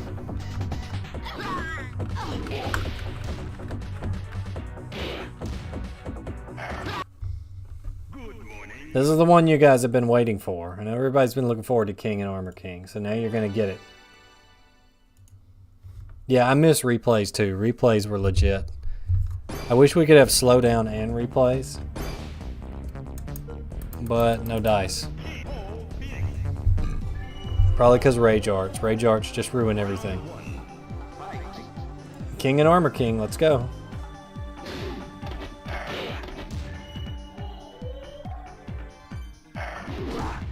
Two men Frankenstein in, only one Frankenstein's out.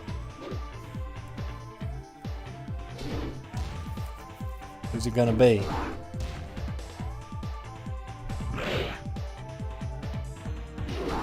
Who can Frankenstein the most, the fastest?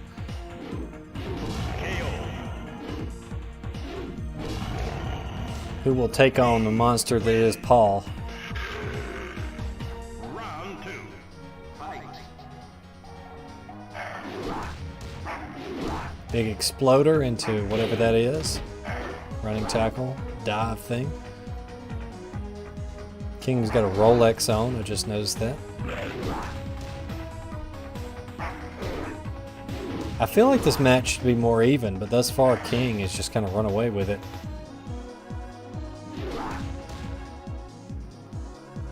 It's only a matter of time till we see two double Frankensteiners.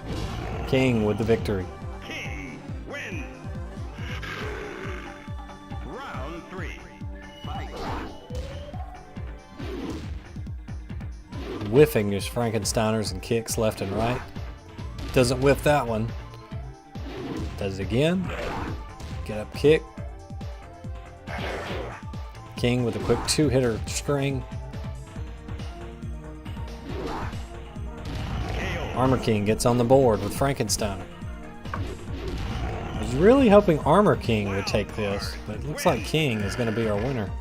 We'll see. Round 4. Fight.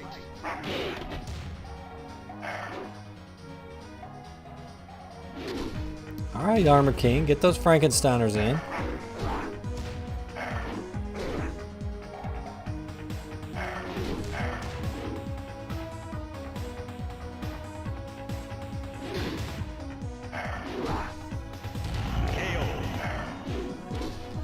King. King win. Round 1. So King with the... I kind of thought Armor King would take that. Maybe he'll come back in this one. We got King and Armor King.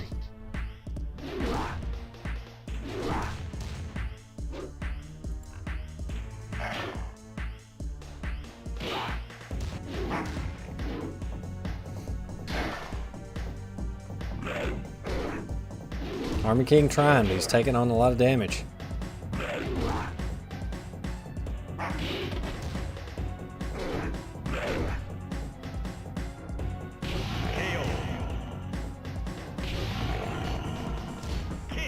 So the loser of this match will face Jack. I just kind of see we're looking at the winner of that match versus Jack here. I would think. I could be wrong. And then we have Anna and Nina after that. So that'll be interesting to see who Trooper rolls their way through that one.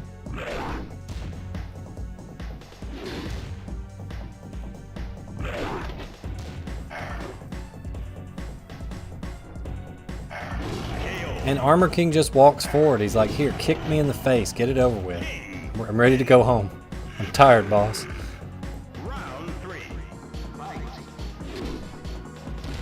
Lures him into the exploder.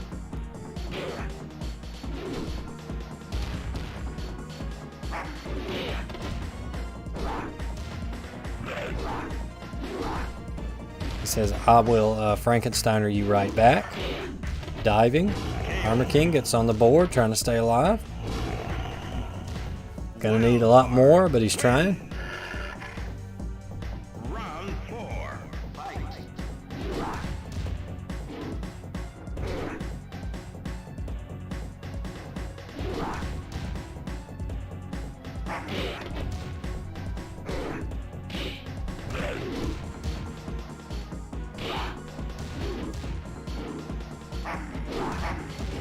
Armor King trying to fight back.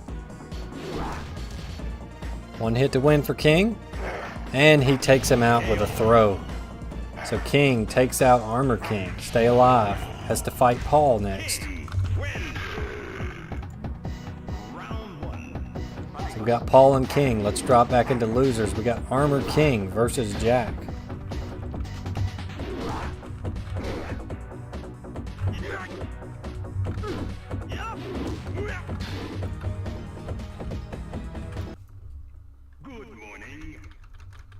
We're in the end game now.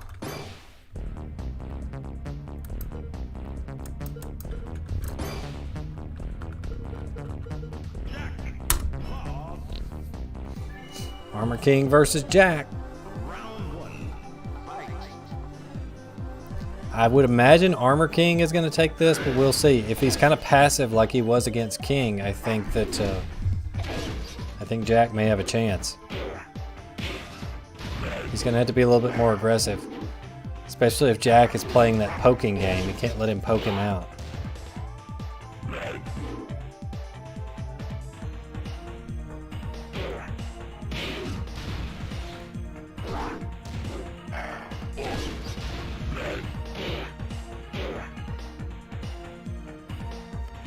Review says this is the same thing that happened when I made W. Krauser versus Rugal. Krauser won most of the time.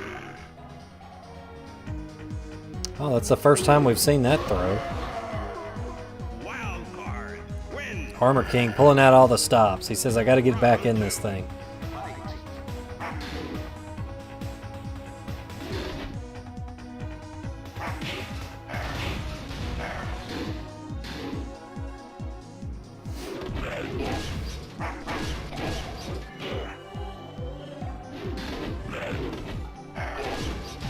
We'll basically have all the Jacks eliminated from the tournament if Armor King pulls this out.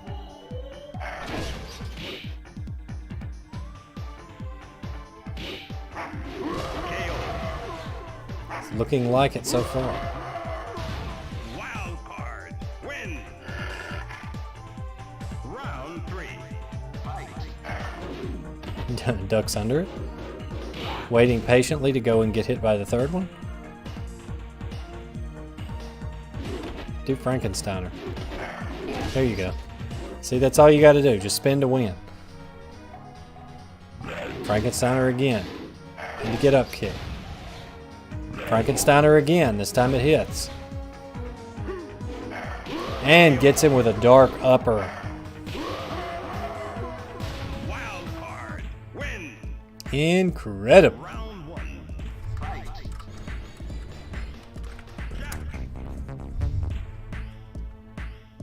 Round 1. Fight. Armor King versus Jack. Armor King needs to win this match to continue on, send Jack home.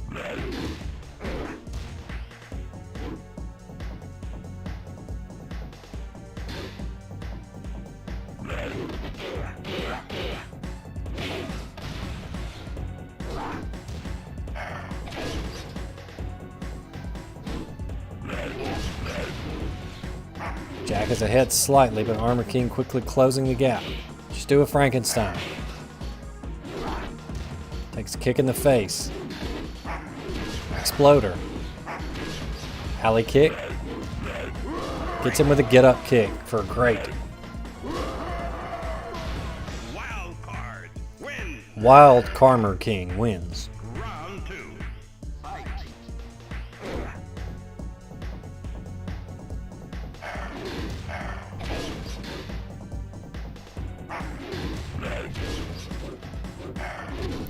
Jack trying to poke there, not having much success. However, Frankensteiner, as always, just top tier move versus the computer. Armor King on set point, about to send Jack home. Wild card. Win. Round 3. Fight.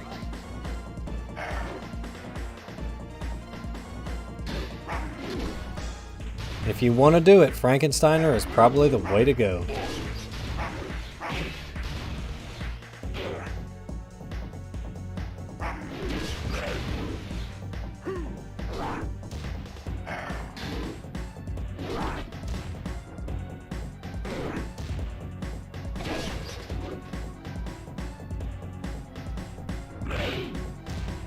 Still anyone's game at this point. And Armor King takes it. Wild card. Win. Round 1. Fight.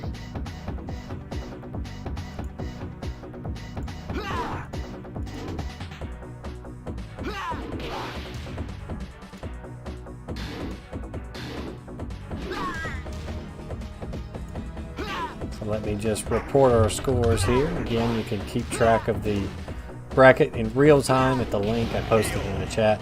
Next up we have Anna and Nina. You lose. Round 2. Fight. Good morning. So it's a battle of sisters to see who wins. See who stays alive and who goes home.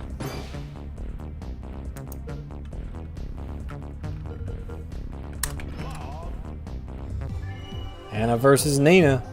It's the sisterly rivalry battle you've all been waiting for. Can our dark horse Anna stay alive, or will Nina send her home?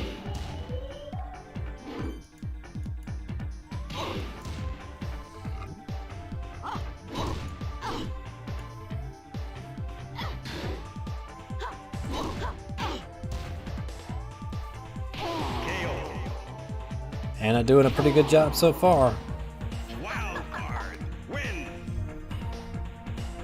Round 2. Fight.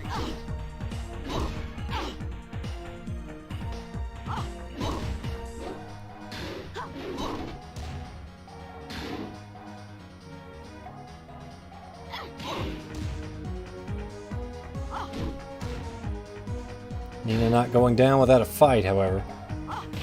Ooh, and hits her with a Kamehameha.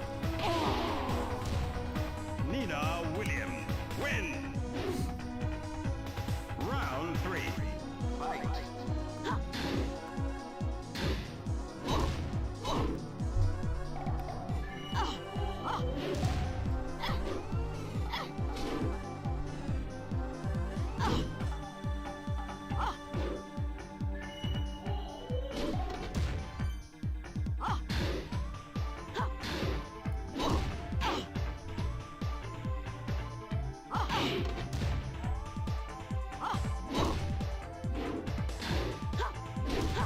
This one was actually kind of close, but Nina is pulling away, I think. Nina William, win. Round 4. Fight. The computer never finishes that armbar for some reason. I assume there's a follow-up. That move is just making quick work of Anna here.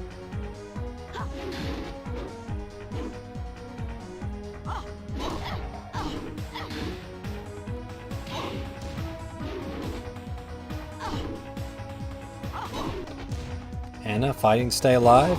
Nina hits her with a roll. Nina William, win. Law. Round 1. Fight.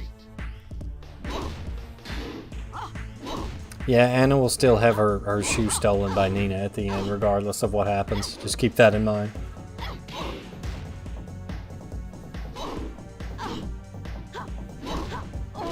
Dang, Nina just made quick work. Just every decision Anna made there was the wrong one. William, win. Fortunately for her. Round 2. Fight.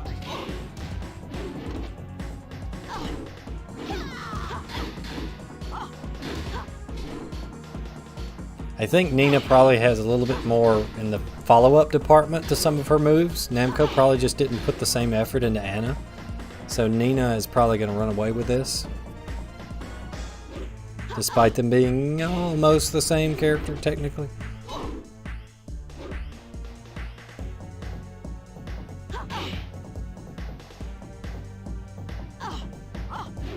KO.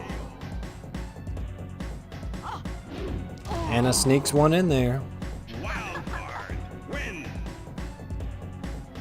Round 3. Fight. Anna with a string. Anna trying to fight back. Nina wanting to put it away.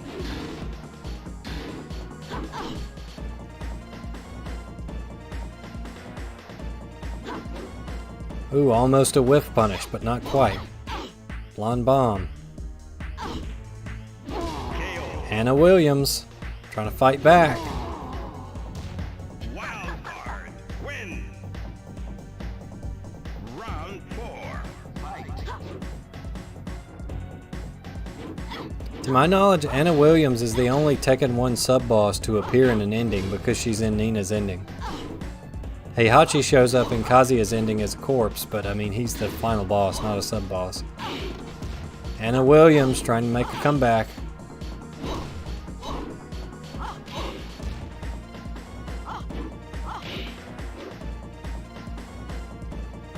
Oh, Anna. Okay. Wild card, win. Gonna have to go to a tiebreaker set here. Nina William. More Tekken for you guys. Round 1. Fight.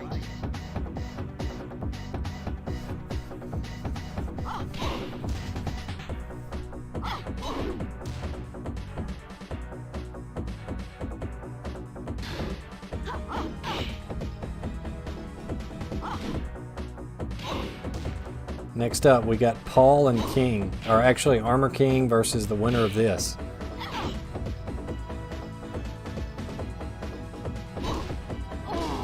Nina takes the first one. Yeah, so back in our winner's side, we got Paul and King, which will essentially be the winner of the, that will be the winner's bracket winner. Or no, yeah, winner of winner's bracket. And they'll go against the winner of the loser's bracket. So that'll be between Paul and King. The winner of the loser's bracket will be between... Now we've still got a little bit before we figure that out. Nina taking second match. Set point for Nina. Round 3. Fight.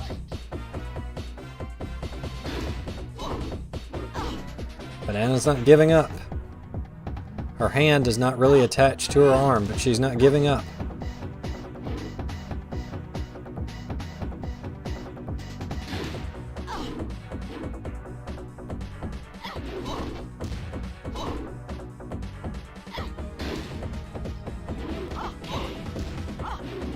Nina trying to put it away here. Got the health lead. Anna catches up. Next hit for Nina wins it. Oh, and Anna sneaks back in there. Wild card. Win. It's another round on the board for gray-haired Anna. Can our surprise Dark Horse sub-boss stay alive? Really sticking it to Nina. One hit to... Oh, one more round for Anna. Final round. Wild card. Win. Final round. This is actually an exciting one here. Nina trying to start with momentum. Anna poking her out. Nina's got a sufficient life lead. Anna's not giving up. Oh, that's it. Anna takes it with a roll. Or Nina takes it with a roll. Win. Round 1. Fight. So now we have Armor King versus Nina Williams.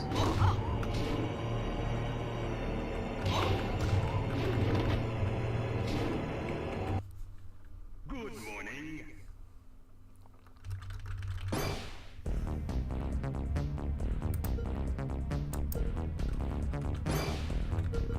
Nina Williams. Kazuya. Got two real hard hitters in the computer game here. Let's see who wins. Round 1. Fight.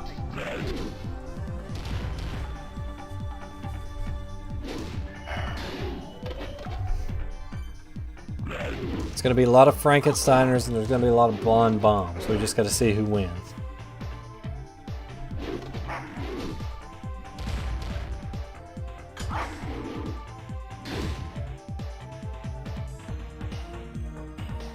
And both players are just kind of facing each other here. KO. Armor King takes the first round. Wild card. Win. He's like, I don't know what happened. I just Frankensteined and I won.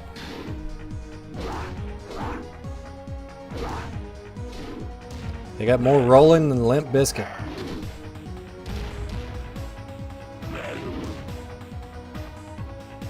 KO. Nina Williams. Win. Round 3. Fight. 1-1.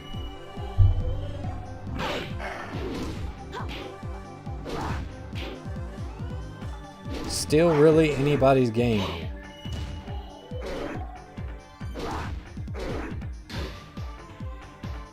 KO. Nina. Nina Williams. Win. I think Nina's definitely got a chance. The problem is that Paul and King are lurking up there in winner's bracket.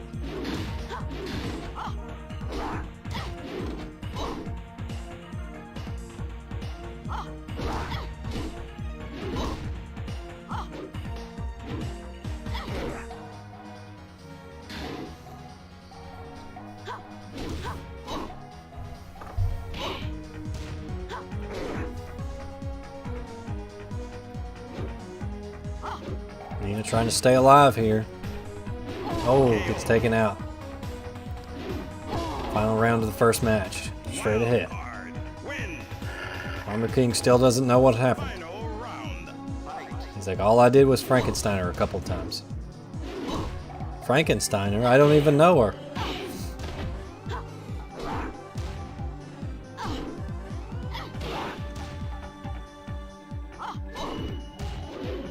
Nina getting kicked out of it.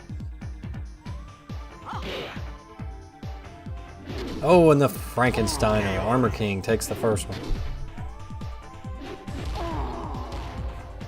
Wild card. Win. I really did not foresee how strong that Frankensteiner was going to be in this. Nina Williams. Round 1. Fight.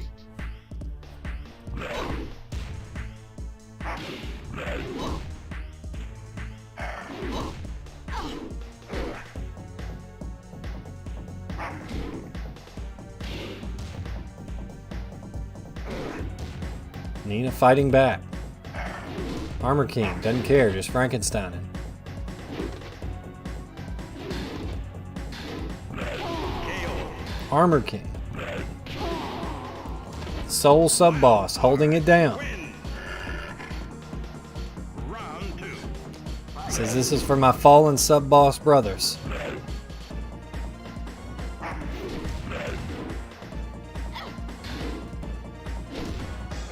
I don't know, Rasmus. I would say that probably it's going to be like Paul, King / Armor King, Nina / Anna. Probably like Mishima's after that. Then maybe Michel Chang and Jack, not Zach, wrong fighting game. Oh, this is down to the wire. Nina hanging in there. Nina Williams. Win. Round 3. Fight.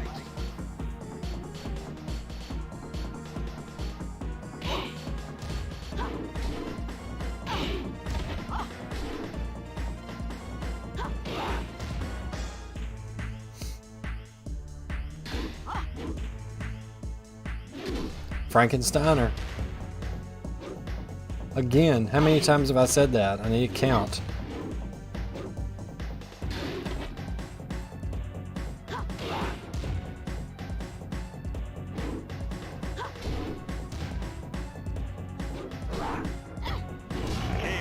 Nina trying to stay alive. Armor King just wants to close it out. Win. Round 4. Come on, we need a sub-boss victory here. We're all in for Armor King.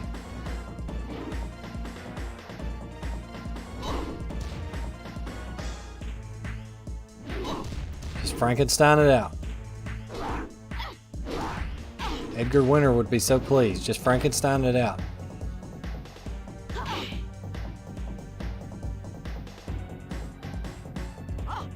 Both players having a stare down.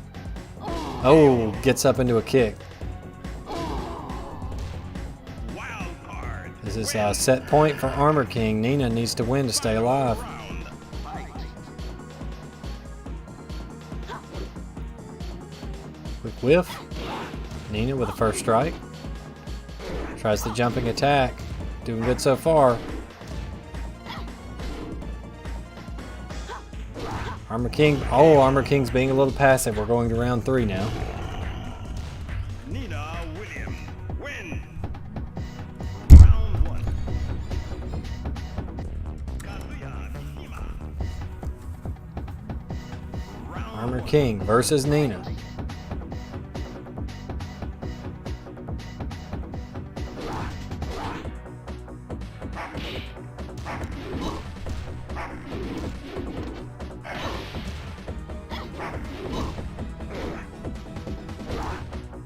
Both players very aggressive this round. Both wanting it to end. Armor King with the first round. Wild card. Win. Round 2.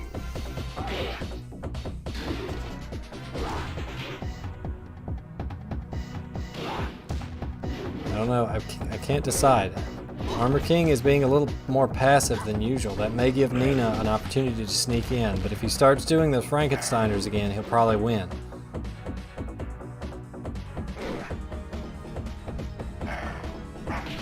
Oh, she just barely survived. Frankenstein it. Finish him. Fatality. Card. Win. Round 3. Fight.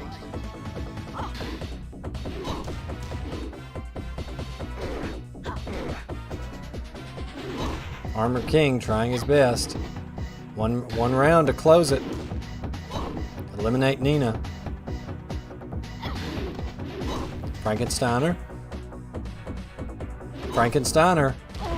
And Armor King stays alive to fight another day. Nina Williams going out in round 6. Win. Round 1.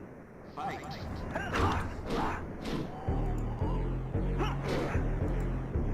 Alright, we're back up to the winner's bracket to see Paul versus King.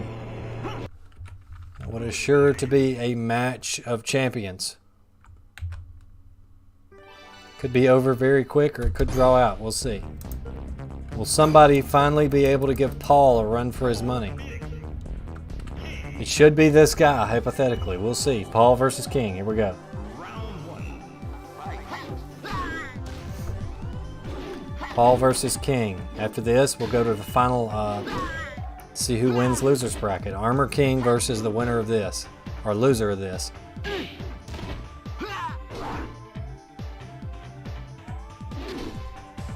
Frankensteiner. It could be the counter to Phoenix. KO. King taking a round on Paul. King wins. Thrusting his crotch at you. Round 2. Fight. Paul says, I can roll too. Watch me roll.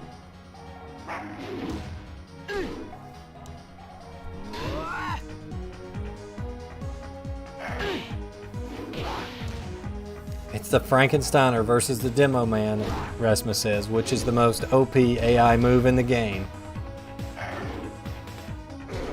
Oh, but the Demo Man. And then it's just a hop kick. King just sat still and ate a hop kick. What was that? Win. It's 1-1. Round 3. Fight.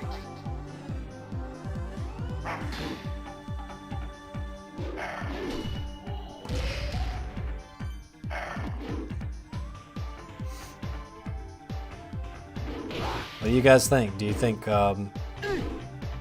Demo Man, or do you think Frankensteiner's going to win? There's another Frankensteiner still hiding in the tournament. So if Paul loses, he's going to have to go face Armor King. King wins.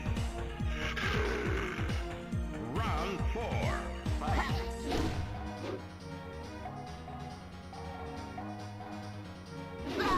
Frankensteiner. Think Frankensteiner's got it, huh? Frankensteiner definitely has more chances because of the way it's laid out.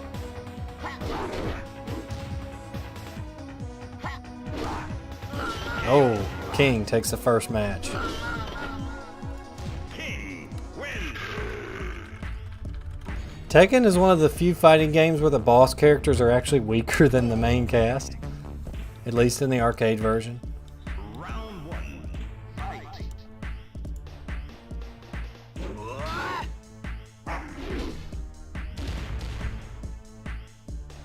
Paul. The cracks begin to show. Paul said, I still got Demo Man. You always got a chance if you got that. Demo Man's again. King kicks him back into submission. King goes up a round. 2 rounds. Send Paul into losers. Round 2. Fight. Can he do it? Misses the kick. Ooh, a throw. That's the first time I've seen Paul throw this tournament. Gets him with the shredder kicks. Demo Man. Shredder kicks again. Paul Phoenix wins. Round 3. Fight.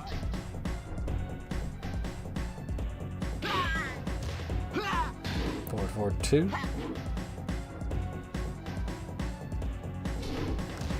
Deep kick.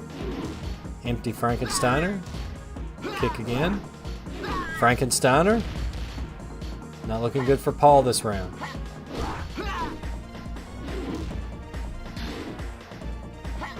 Demo Man. Gets hit with a shred kick on wake up. Alley kicks his way to victory. Set point for King. King wins. Round 4. Who is the cheesiest? Who is the Kraft macaroni and cheese of the computer at this game? Demo Man putting in work. King's not done yet. Blocks a nice quick string from Paul. Walks into a get-up kick. Spring jump. Takes a low kick. Still anybody's game. Demo Man. King with no health left. You're staring each other down. Forward neutral 1. Paul wins with the trooper roll. Paul Phoenix wins. All right. Either final point or run back for round 3. Shred kicks. King can't take too many of those. Demo Man.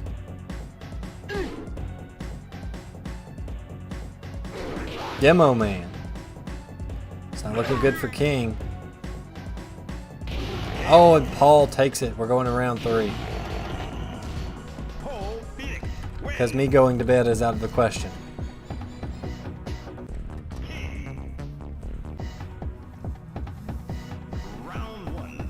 King versus Paul for the champion of winners bracket.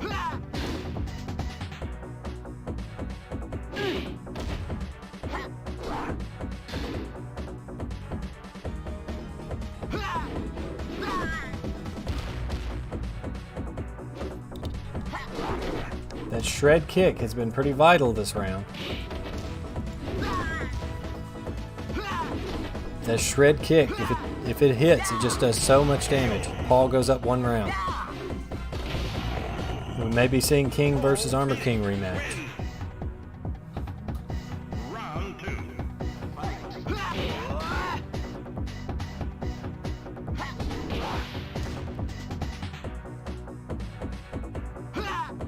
Triple roll.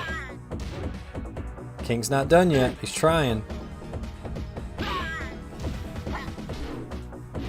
Frankensteiner.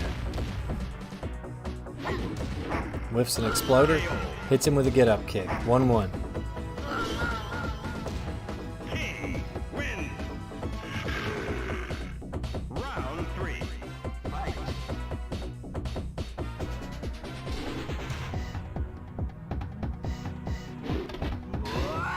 Paul trying for a rare Phoenix Smasher there. Frankenstein. Triple roll, shred kick, hits him with a low at the end. Shred kick. Hits him with Phoenix Smasher on a hit on wake up, but it's not a clean hit, so it doesn't do full damage. Demo Man again. Kills Paul with a wake up kick. Set point for King. King wins. Round 4. Fight. King opens with Old Reliable.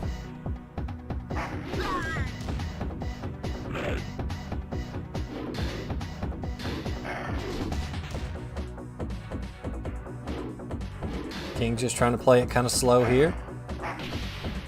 Oh, next hit wins it for King. Blocks the Demo Man. Blocks the Phoenix Smasher. Blocks again. Whiffs his punishment.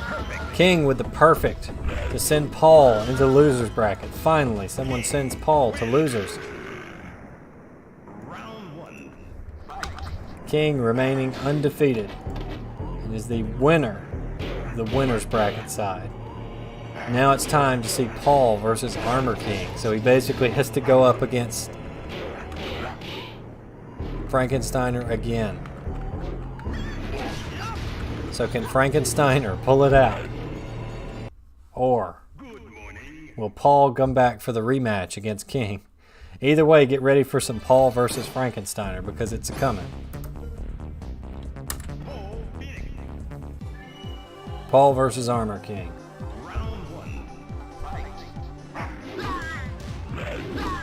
Yeah, that's right. No sleep till Tekken.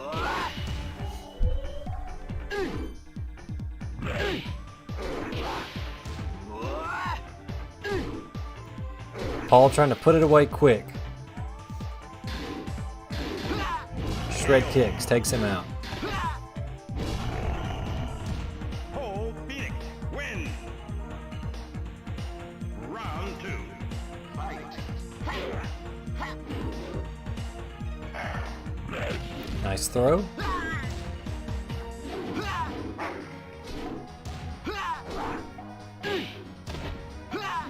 KO. 1-1. Wild card wins.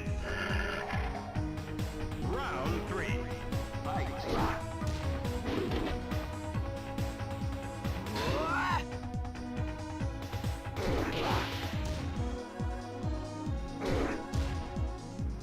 Paul's putting the hurt on Armor King here early.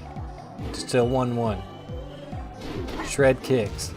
The shred kicks have been a surprise. They've been a sneaky little move that's done Paul a lot of good. It didn't really help Lee very much, but Paul has used that against Armor King and King to great effect.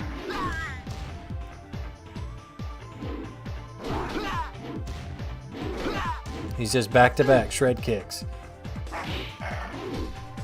But the Frankensteiner still lives.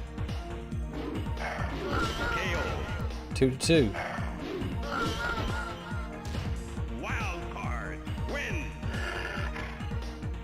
Final round. Fight.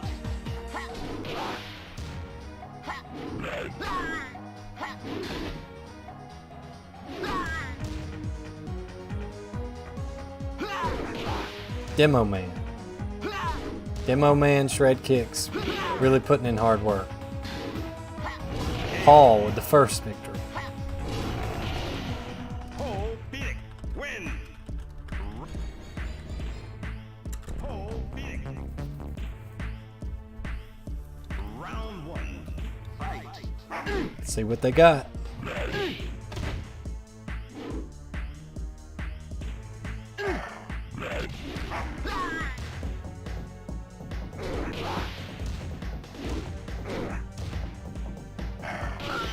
Oh, Armor King. Hitting with the dark upper. Wild card. Win. Round 2. Fight.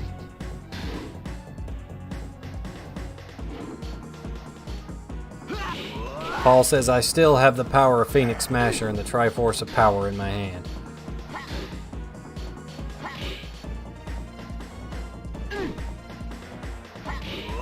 Oh, interrupted. Paul actually lands an honest-to-goodness combo juggle. Goes up one round, 1-1. Paul Phoenix. Win. Round 3. Fight. Starts off with whiffing a Demo Man.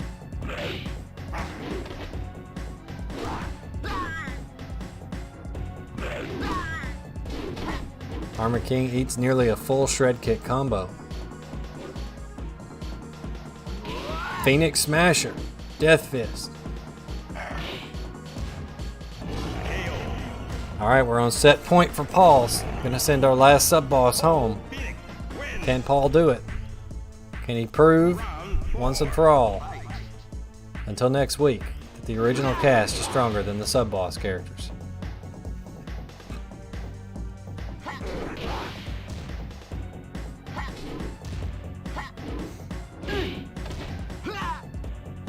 Ooh, tricks him with a roll. Not looking good for Armor King. Armor King's trying hard. He's blocking. And Paul takes out Armor King.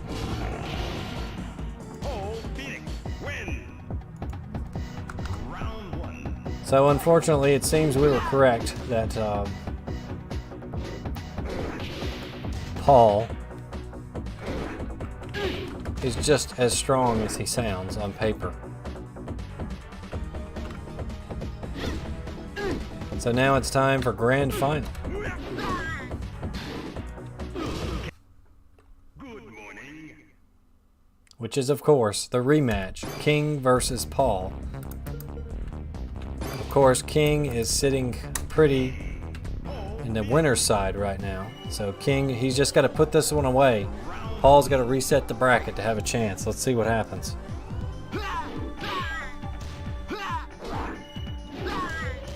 This is going a lot like it did last time, with King coming out hot. Whiffs the Demo Man. Frankensteiner. Knee Buster.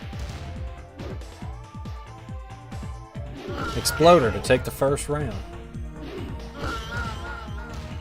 King win. Round 2. Fight. Round 2. Frankensteiner. It works.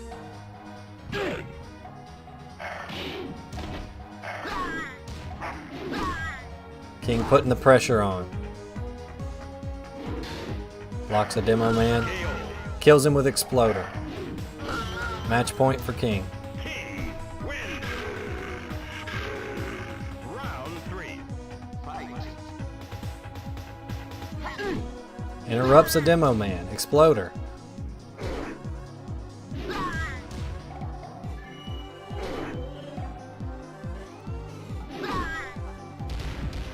Not looking good for Paul.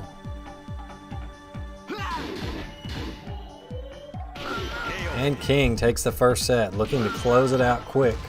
King wins.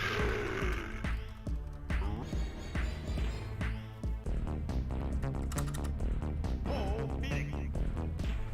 This could potentially be it. Round 1. Fight. Let's see. Paul's going to come out swinging though. Frankensteiner. Exploder. Get up kick. Being patient. Down 4 to 1. 2. Trooper roll.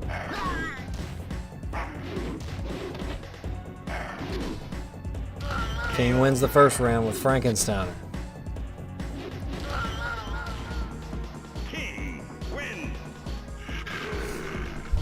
Round 2. Fight.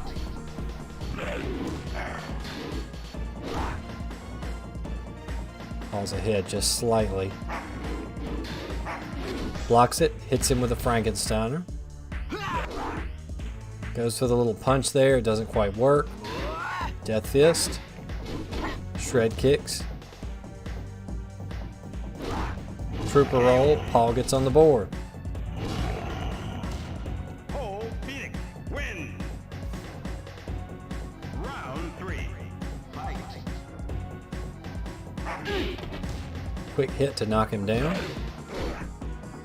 Paul manages to block the low, however. Back to neutral.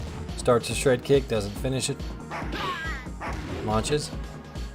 Trooper roll. Big punch. Low kick. Launches.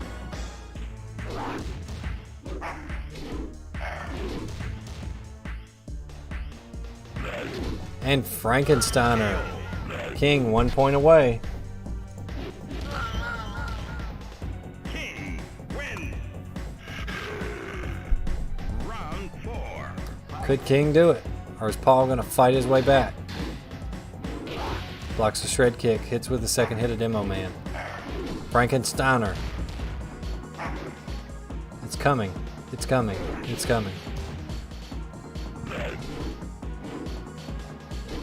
King eats a shred kick combo.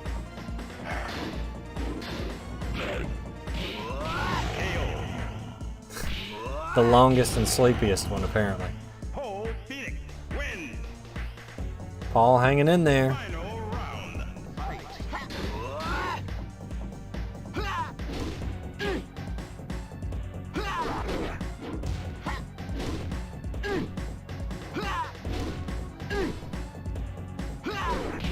Oh, we're gonna have to go to a round 3.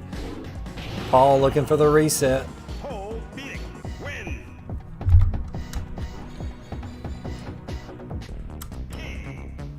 Paul refuses to go down. He absolutely refuses. King says, I still have the power of Frankensteiner.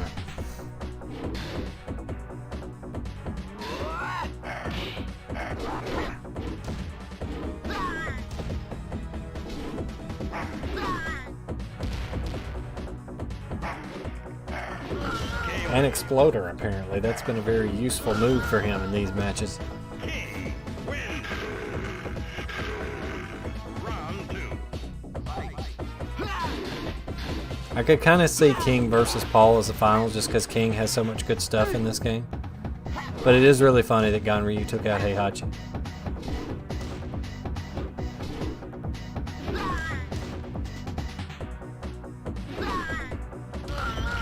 King, once again on tournament point.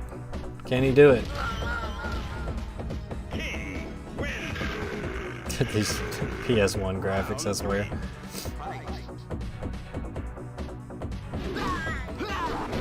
King leaning heavily on the Frankensteiner and get up shenanigans here.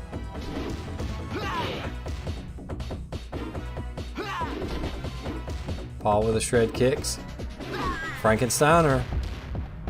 Another Frankensteiner. It's probably all she wrote for Paul. That's going to be it. The Frankensteiner takes him out.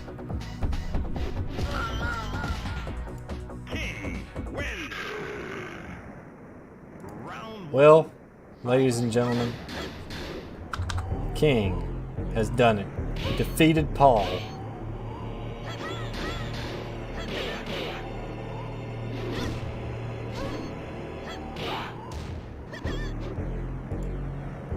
I'll now be clicking in the tournament.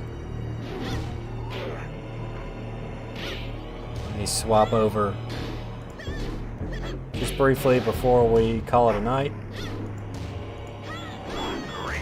so you guys can see the final bracket here. First place was King at 5-0. Second was Paul at 5-2. Third being Armor King. Let's just kind of look at through our list here. You get the Williams sisters, Jack, Kazia, Michel, Cooney Mitsub coming in at 9th. And Michel Blah all the way down here at 13 with Heihachi and Wong. And dead last was our boy, Prototype Jack. And then Wang and Kuma. Those poor guys, they just never had a chance. Round 3. This is what the story would be like if the plot ran on die rolls. Very true. It's past my bedtime. Thank you guys so much for those of you that stuck around. If you're watching later, thank you for watching as well. So glad that you guys made it over.